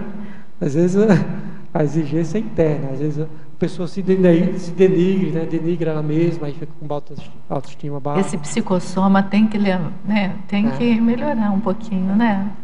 Então tem que trabalhar tudo isso, né? A questão da educação é importante em relação a isso, né? Eu já comentei também que os pais, os filhos aprendem por modelagem, observando, né? Então, o menino que observa o pai dirigir, aprende com mais facilidade, certo? Quando a mãe não dirige, às vezes a mulher tem mais dificuldade de dirigir também, porque é um modelo de que a pessoa se baseia, certo? A questão dos brinquedos, que eu já comentei também. Né? Então, para superar isso exige assim, né? Começa tudo isso aqui na cabeça da pessoa, é superar todas essas perspectivas negativas em relação ao trânsito e ao dirigir, que a gente já comentou aqui várias vezes, mudar esses traços de personalidade, essas questões de educação todas envolvidas em dirigir, certo? E quando a pessoa consegue fazer isso, ela proporciona mudanças na vida dela, porque ela vai ter mais autonomia, não vai depender mais de ninguém para se locomover, né? Então traz bastante mudança na vida pessoal, ela se torna uma pessoa mais segura, mais autoconfiante, e vai ajudar aí, vai facilitar para que ela faça a ProEx dela, né? Tendo uma melhor mobilidade, mais autoconfiança, e vai fazer sua reciclagem pessoal também, né? Tudo isso indica o que faz parte da ProEx da pessoa, né? André, na numerologia você fala do medo de não conseguir arrancar o carro na ladeira, né? Você estava falando um pouco agora, eu lembrei que esse carro que a minha mãe tinha, uma vez na adolescência eu peguei ele escondida dela, né? E eu morava num prédio na esquina que só dava para chegar por ladeira, em qualquer buraco só chegava por ladeira lá. O carro morreu e eu não, quando eu consegui sair de novo, né? Eu dei uma arrancada assim, que eu nem vi nada. Eu quase ia batendo no prédio, né? Sei lá, ia destruir tudo o carro. Minha mãe nem sabia que eu tinha saído com ele, né? Então, eu consegui não bater no final das contas, né? Meu primo estava comigo, quase morreu do coração. Hoje a gente ri, mas assim, quando eu vejo ladeira, eu lembro desse episódio, sabe? Eu não dirijo, né, mais, a gente não tem mais carro, mas fico pensando assim, toda vez que eu passo na ladeira, eu lembro desse episódio, sabe? Então, assim, para pessoas que passaram por essas situações, você acha que é só a prática mesmo que vai fazer a pessoa reeducar? Fazer isso que você está fazendo, relembrar dos fatos, do que você passou, né? Fazer uma nova respectivação disso aí e treinar, quando for pegar o carro, treinar o processo da embreagem, que a embreagem, você saber mexer com a embreagem, né? Tirar a embreagem devagar, é que vai fazer com que você saiba sair com o carro, sem o carro dar essa arrancada aí que você falou que o carro deu, né? Então é saber trabalhar muito com isso. Isso é o principal de saber dirigir, é você mexer com a embreagem. Então você aprendendo a mexer com a embreagem, certo? Com certeza você vai conseguir dirigir, certo? Vai conseguir sair de uma ladeira, vai subir uma ladeira, fazer uma curva. Isso, 80% de saber dirigir é você saber mexer com a embreagem do carro. Só isso. Então, é treinamento com a embreagem. Então é esse treino prático com a sim, questão cognitiva também. Tem, né? A Questão cognitiva, né, que tem que ser trabalhada também, né? E depois o treino prático.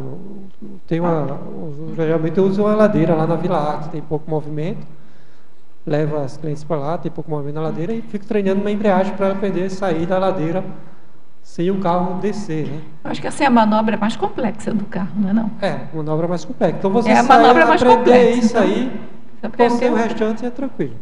Tá, outra coisa é que nos Estados Unidos as pessoas podem dirigir desde os 15, 16 anos, né, em alguns estados.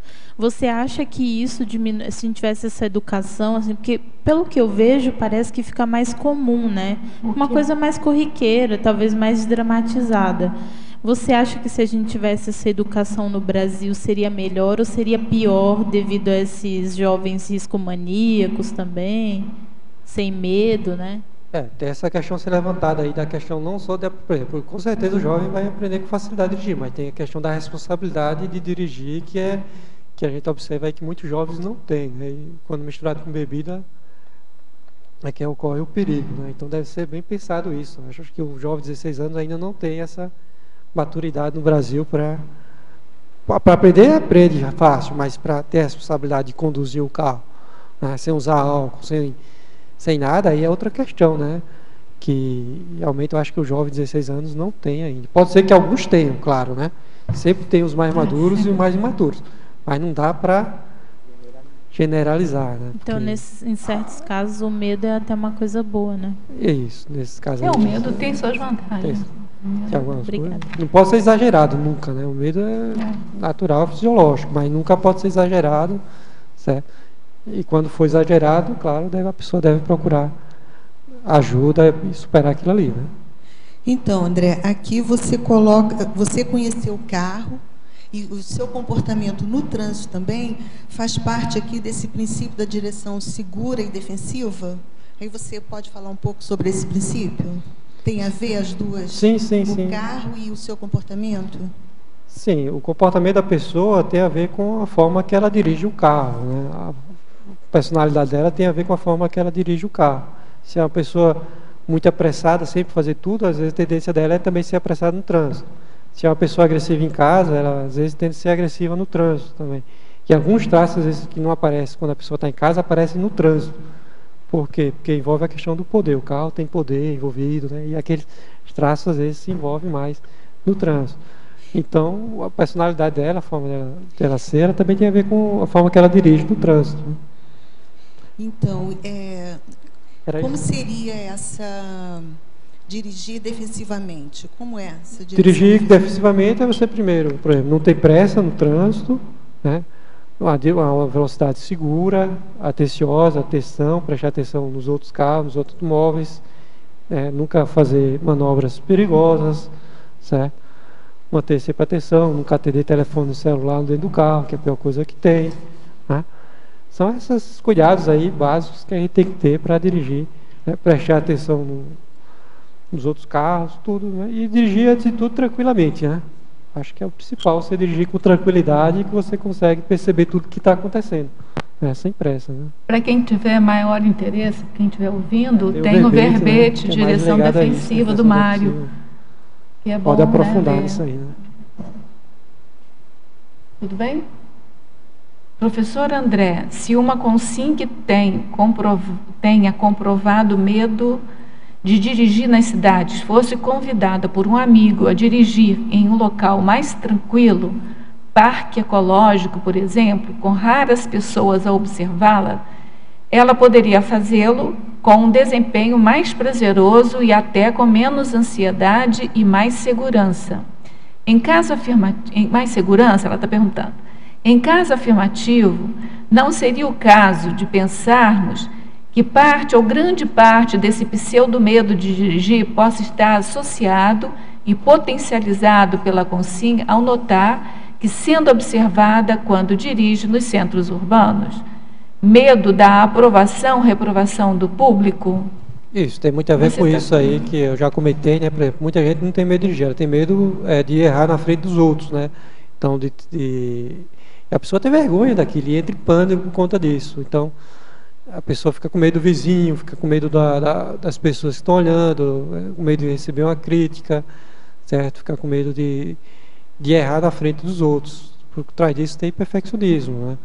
E aí tem que ser observado, tem que deixar, o que eu falo para os meus alunos, esquece os outros, o importante é você aprender a dirigir. Dá banana para os outros, né? Banana para todo mundo. O importante é você aprender a dirigir. Esquece quem está olhando, esquece se alguém vai sorrir, se alguém vai fazer aquela piadinha, ou se alguém vai fazer uma crítica, deixa para lá, né? O importante é você aprender. Tem gente que tem tanta dificuldade com isso que não consegue manter a atenção no trânsito, não consegue dirigir porque fica preocupado com os outros, né? Que vão pensar, que vão falar, que vão ver, que vai errar. Não consegue dirigir mesmo, não, por conta disso. Então tem que reciclar isso. Mas como você falou, isso é só um aspecto que aparece manifesta na direção, mas ela deve ser assim em outros ramos da vida dela. Não.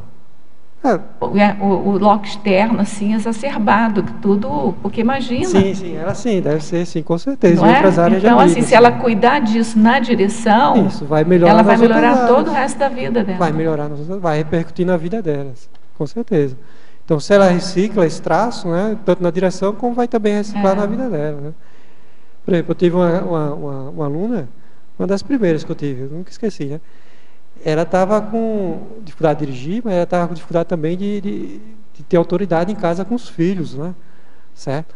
Então ela não conseguia ter autoridade, que tinha se separado, estava tendo dificuldade de ter autoridade em casa com os filhos e estava com dificuldade de dirigir. Quando ela melhorou a direção, não conseguiu conseguiu dirigir os filhos também, conseguiu ter autoridade. Mas isso acontece em qualquer área, né? Eu me lembro também que quando eu fazia educação matemática, aconteceu um caso assim também. A gente trabalhando a autonomia, né? A gente trabalhava com o professor para trabalhar com as crianças. Então a gente mostrava para elas como é que deveria trabalhar a autonomia com as crianças e tal. No segundo dia veio a coordenadora até do município dizer para mim que já tinha alterado toda a maneira de lidar com o filho dela em casa. Entendeu? Eu falei assim, poxa. E era uma coisa assim que você vê a repercussão. Então, eu penso que na direção interfere na vida da pessoa completamente. Interfere, também. Com certeza. Então, são comportamentos, às vezes, que a pessoa não percebe que ela tem, que está tendo na vida dela, e quando vai para o carro, aquilo fica, mostra, né? Aquilo fica evidente, né? Então ela tem que reciclar aquilo. Então ela recicla tanto no carro, como vai repercutir na vida pessoal dela. É só uma situação, um problema que ela está enfrentando, que é dirigir, mas aquilo já está, né, entronizado dentro dela. Vamos lá ver aqui. Professor André, somos 8 irmãos, 4 homens e 4 mulheres. Todos os homens dirigem muito bem. Já das mulheres, sou a única que dirige, mas há pouco tempo. Como você analisa esse caso? Tem muitos dados assim, tem que ver, né? Mas... tem que ver quem é que dirigia em casa, se só o pai dirigia, se a mãe dirigia, se não dirigia, né? Como é que foi a educação na infância, a diferença que os meninos tiveram das meninas, né? Teria mais dados, não dá para... É mais ou menos o que a gente falou aqui, certamente a educação foi diferente dos meninos e das meninas, né? Provavelmente só o pai dirigia em casa, certo? Poderia ter algum preconceito. Eu tive um cliente que tinha os homens e as mulheres dentro de casa. Só os homens dirigiam, as mulheres eram proibidas de dirigir. Resultados: só os homens dirigiam, né? Se elas eram proibidas, não tinha como fazer. Não tinha o que fazer, né? Foram proibidas. Não, isso assim, para ficar um exemplo mais claro, né? Talvez não seja tão claro assim, tão velada a questão assim das mulheres não poderem dirigir, né? Às vezes é mais maquiado isso, né?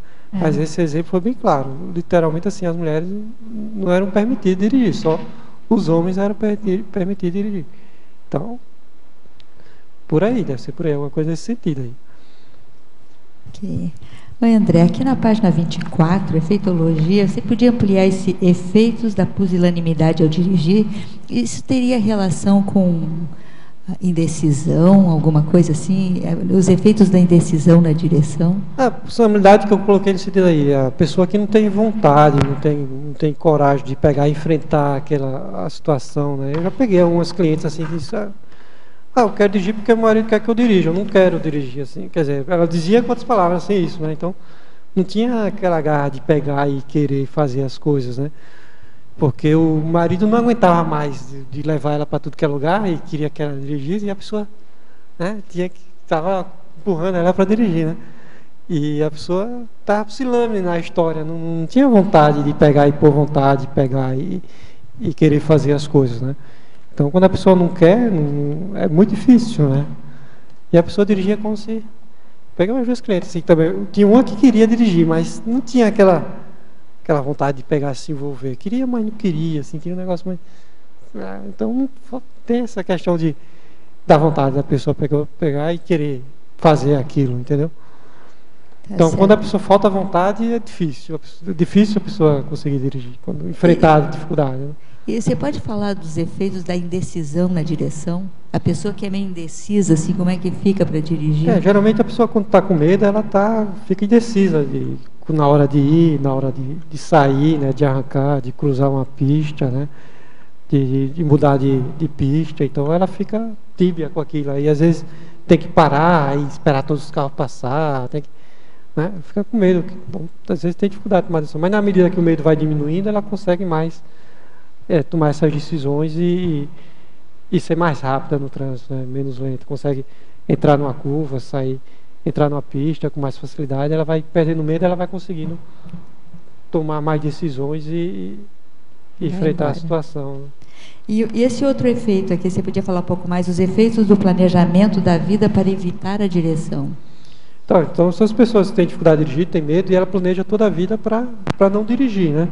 Ou seja, ela planeja a vida ou para pegar carona, ou tem um táxi para levar ela para tudo que é lugar, ou uma pessoa, né, para...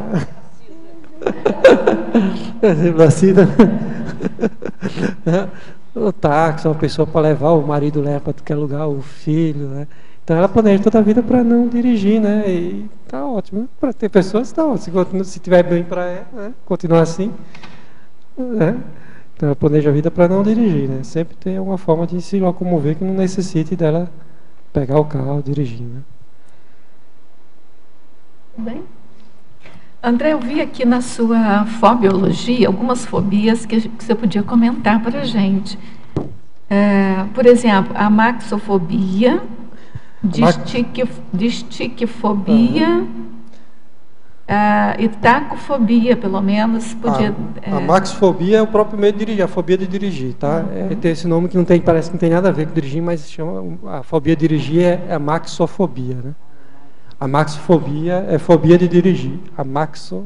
Deve ser de amassar, né? Fobia de não amassar. Eu não sei qual é a origem, mas é a maxofobia mesmo, é a fobia de dirigir, né? A distiquifobia é medo de acidentes, certo?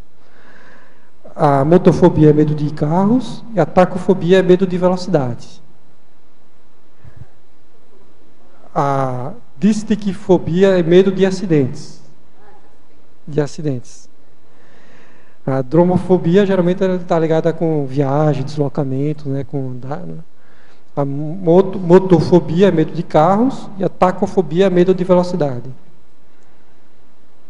Olha só, eu estou vendo aqui no dicionário, amaxo é um antepositivo do grego amaxa, e é carro de 4 rodas, tirado por bois ou por jumentos para carga, ocorrente nos ocultismos. Em resumo, amaxo, por incrível que possa parecer, é carro de 4 rodas. Carro de 4 rodas. Então, essa amaxofobia é medo de carro de 4 rodas. Portanto, quem tem amaxofobia arranjar um carro ou de 6 rodas ou de 3 rodas. Porque de 4 não dá. Estou brincando, gente. Mas... Não, tem pessoas que, por exemplo, tem medo de dirigir moto e tem medo de dirigir carro. É interessante isso. Tem gente que pilota carro que é muito mais, ou moto que é muito mais perigoso. Agora, você sabe qual é o maior meu desejo de consumo? Dirigir um caminhão daquele de carga. Eu acho que eu não tenho, hoje em dia eu não tenho mais força, mas eu sempre fui louca para dirigir um caminhão daquele. Eu acho que deve ser dificílimo, sabe? Você entrar numa curva, dar uma marcha ré no caminhão daquele. Imagina, não é? Não, eu gosto muito de dirigir. Meu relax é dirigir. Não precisa... Às vezes, quando eu estou tensa, eu pego o carro, vou até o aeroporto, volto.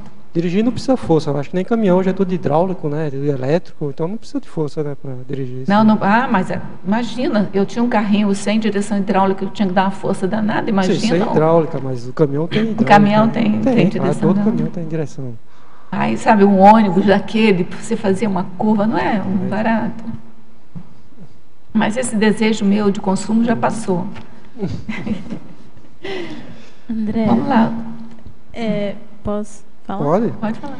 Você fala da geração contínua de neossinapses no trânsito. Qual que é a importância evolutiva, digamos assim, né, da pessoa desenvolver essa desassombro, digamos assim, com relação ao trânsito? A questão da locomotividade na nossa era atual, né, que é muito importante. Mobilidade, né? Mobilidade, a pessoa que dirige, desenvolve essa sinapse, ela vai ter uma mobilidade maior, né, do que quem não dirige, né? Certo, mas, por exemplo, a gente está, digamos, à beira assim, de carros elétricos e, de repente, até carros que não são dirigidos por pessoas, né? E aí também tem aquela coisa que vocês estavam falando, da habilidade de dirigir o carro, torna, digamos assim, a pessoa começa a ter a habilidade de dirigir a própria vida, né? Uhum. Como que você vê, assim, imaginando numa civilização que já não tem mais, as pessoas não dirigem mais os carros, é tudo muito automático, as máquinas fazem essas coisas mais básicas, né? Como que fica essas reciclagens, sabe? Que a gente aprende, assim, ainda nas coisas mais manuais. O que muda nisso? Está falando uma pseudo-civilização, é isso? Extraterrestre, que não tem mais carro. Não, aqui na Terra mesmo, porque a gente já tem carro elétrico, né? E já tem alguns carros que são dirigidos sem pessoas. Mas isso vai levar um bom tempo ainda, né? Não, o Google já tem um carro desse, né? Sim, existe.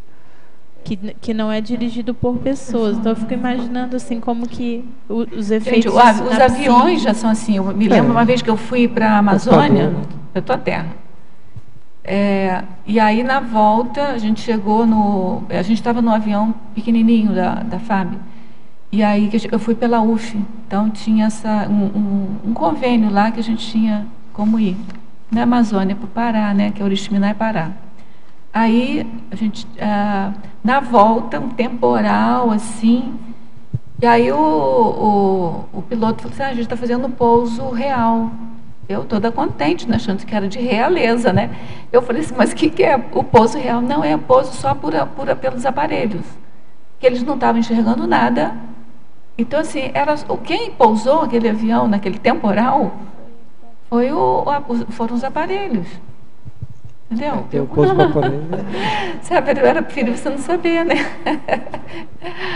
Era pouso real. Tem diz o Airbus, né, o ônibus da Airbus, diz que quando o comandante entra no avião tem que bater continência para o computador, né? Porque o computador se o computador falhar... o computador que pilota o avião, né? Em termos Está da se pessoa... tornando tudo mais automatizado, né? Cada vez mais, né? Em termos da pessoa que tem medo de dirigir porque não tem esse controle, acho que de repente podia piorar até, né? Porque é a máquina que está tendo o controle, se a máquina falhar... Vai variar da personalidade de cada um, né? Que se a pessoa gosta de ter o controle de dirigir, ela vai se sentir melhor dirigindo. Se a pessoa, por exemplo, tem que ter medo de viajar de avião, que não tem controle nenhum, né? Então ela vai ter mais dificuldade num mundo onde que as máquinas controlam tudo, né? Toda a locomoção, tudo. Então, uma última a pessoa vai se adaptar de acordo com as necessidades, né? Certo. Agora que hoje está muito mais fácil de dirigir, né? Porque nem marcha você precisa de passar mais. Hoje você consegue comprar um carro automático, não é tão mais caro do que um carro mecânico, né? É meio mais fácil comprar um carro automático. Você acha que é seguro um carro automático? A pessoa que está aprendendo a dirigir? Muito mais fácil. É mais fácil? Muito mais fácil, nem se compara, né? Então, eu falo, recomendo, se puder, quem tem dificuldade de dirigir, compra um carro automático, que é muito mais fácil de dirigir. Então, Cida, se tiver que comprar um carro, vai comprar um automático. É muito mais fácil. Aí é só pedir umas aulas para o André que você vai ficar... Eu indico completamente o carro automático para quem tem dificuldade de dirigir, né? É muito mais fácil. E não desce na ladeira. Não desce na ladeira, Não tem que fazer meia embreagem. Que a maior dificuldade, às vezes, é fazer a meia embreagem. Perceber o processo de meia embreagem. É uma coisa simples, mas muita gente tem dificuldade, né? E passagem de marcha também, as marchas. Né? E a pessoa que tem medo de dirigir e não quer procurar ajuda, o que você fala para essa pessoa, né? Assim, a pessoa reclama, mas não quer procurar ajuda especializada, né? E também não toma as rédeas da vida, assim. O que a gente faz com essa pessoa? Para depois ela não falar, você não avisou, né? Por que você não me falou lá? Um dia ela vai bater a crise, se ela precisar mesmo, quer dirigir, um dia vai bater a crise na cabeça dela e ela vai acabar procurando. Eu tive clientes, peguei sua divulgação aqui faz 1 ano, hoje que eu vim aqui. Pegou o quê? A divulgação, né? Viu a divulgação do meu trabalho há 1 ano, e hoje que apareceu aqui, né? 1 ano depois que a pessoa procurou ajuda, depois que teve contato com o meu trabalho. Então, se a pessoa, se já tem indicação para ela procurar, ela não quer, mais cedo ou mais tarde vai bater alguma coisa na cabeça dela e ela vai procurar ajuda, né? Antes tarde do que nunca, diz aquele ditado, né? Certo? Então, mais cedo ou mais tarde, se realmente é uma necessidade, ela quer aquilo e aquilo incomoda de alguma forma, ela vai procurar ajuda, ou então vai ficar o resto da vida sem dirigir. Agora, o ideal é procurar logo, né? Porque é menos tempo de sofrimento. Imagina, 1 ano para procurar, 1 ano de sofrimento, sem necessidade. Só fica sofrendo, né? Tem medo de dirigir, enfrenta logo, procura uma pessoa mais adequada, né? Que a pessoa não tem agora, se a pessoa não tem habilitação, tem que ir na autoescola, não tem jeito, né? Tem que ir na autoescola. Eu só trabalho com pessoas que têm habilitação já, né? Porque eu acho que é bem mais seguro, né? E tem um automóvel para treinar também, né? Tem que ter automóvel. Mas se a pessoa não tem habilitação, tem que ir na autoescola. Os carros são maceteados, né? Legalmente então, ela só pode aprender na autoescola, né? Legalmente, questões legais, né? Então... Agora, seria o ideal que na autoescola tivesse monitores especializados para esse tipo de pessoa, né? Com certeza. Que já tem medo e querem tirar a carta de motorista já com pessoas que encaminham, né? São Paulo, por exemplo, cidades de São Paulo já tem, né? Com cidades maiores já tem, assim, autoescolas mais especializadas, né? Mas Foz do Iguaçu também já tem, pelo menos o André. Não é? Aqui em Foz do Iguaçu, pelo menos o André que a gente conhece tem, né? Mas questão assim, quando a autoescola é toda preparada para receber essas pessoas com essas dificuldades, assim, não tem ainda, né? É que está sendo comentado o carro automático que faz né? Acho que você põe um cartão, ele vai no endereço certo, porque já tem o GPS ali. Então, mas quando eu fui aprender, eu queria usar a minha cabeça e controlar os pés. Eu dizia, mas eu não tenho 3 pés, eu tinha só 2. Como é que eu ia mudar? Eu lembro que eu tive uma certa dificuldade de fazer essa engrenagem somática de dirigir só com 2 pés e 3 pedais, né? Eu tive que adaptar, mas depois foi tranquilo. Teve uma dificuldade que eu encontrei assim, com 2 alunos que eu não consegui ajudar, porque fugiu do meu aspecto de trabalho, que é a questão da dificuldade motora, né, psicomotora que elas tinham, de coordenação, né? A questão da coordenação. Teve 2 que eu não consegui ajudar por conta disso, porque ela tinha que procurar algum fisioterapeuta, alguém que trabalhasse com motricidade, né? Aí não deu, eu avisei, caminhei, mas não quiseram, né? Mas quando tem essa questão da psicomotora, né, coordenação motora, já envolve mais profissionais, né? André, o nosso tempo terminou, a gente continuaria conversando, que esse tema foi bem interessante, né? A gente tem certeza que ajudou bastante pessoas, pelo menos pelas perguntas aqui que a gente recebeu. A gente agradece a presença de todos vocês, as perguntas, as energias, né, o debate. A gente agradece também muitíssimo aos teletertulianos, pelos mesmos motivos, né, pelas energias, pelos debates, pelas perguntas. A gente informa, mais uma vez, que todos os dias a gente tem aqui o debate das tertúlias, ocorrendo de 12h30 até 2h30, e a gente conta com vocês, porque são vocês que movimentam aqui o debate. E agora a gente passa para os nossos comerciais. Obrigado. As pontuações da tertúlia de hoje são 18 assinaturas no livro de presença, 23 perguntas presenciais e 20 perguntas respondidas online. Hoje nós temos 2 recados. A Michele, com workshop de clarividência retrocognitiva, e a Liliana, com o curso Cidadania Multidimensional. Boa tarde a todos. A Consecutivos convida a todos os interessados no desenvolvimento da retrocognição, na pesquisa retrocognitiva, a participar do workshop Clarividência Retrocognitiva, que ocorrerá no dia 7 de fevereiro, aqui em Foz do Iguaçu, lá no Discernimento. O curso pode ser feito a inscrição através do site da Apex, que é a nossa IC parceira, e também aqui no CAE, que pode ser feito por telefone ou presencialmente. Este curso é muito interessante para quem está desenvolvendo a pesquisa serexológica e também para quem ainda não começou, que possa se interessar em saber questões das vidas passadas. Não tem pré-requisito, tá? E as inscrições já estão abertas. Obrigada.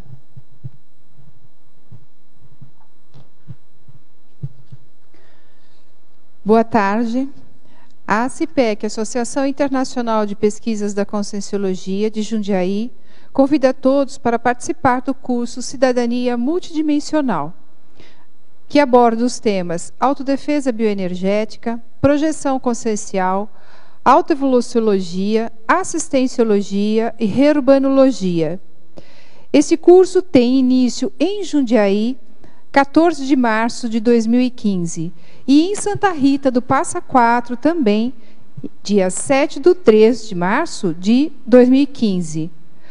Maiores informações, DDD 11 98144 9775, repetindo, DDD 11 98144 9775 com Tânia, ou então pelo site www.acipec.org. Aguardamos vocês. Obrigada.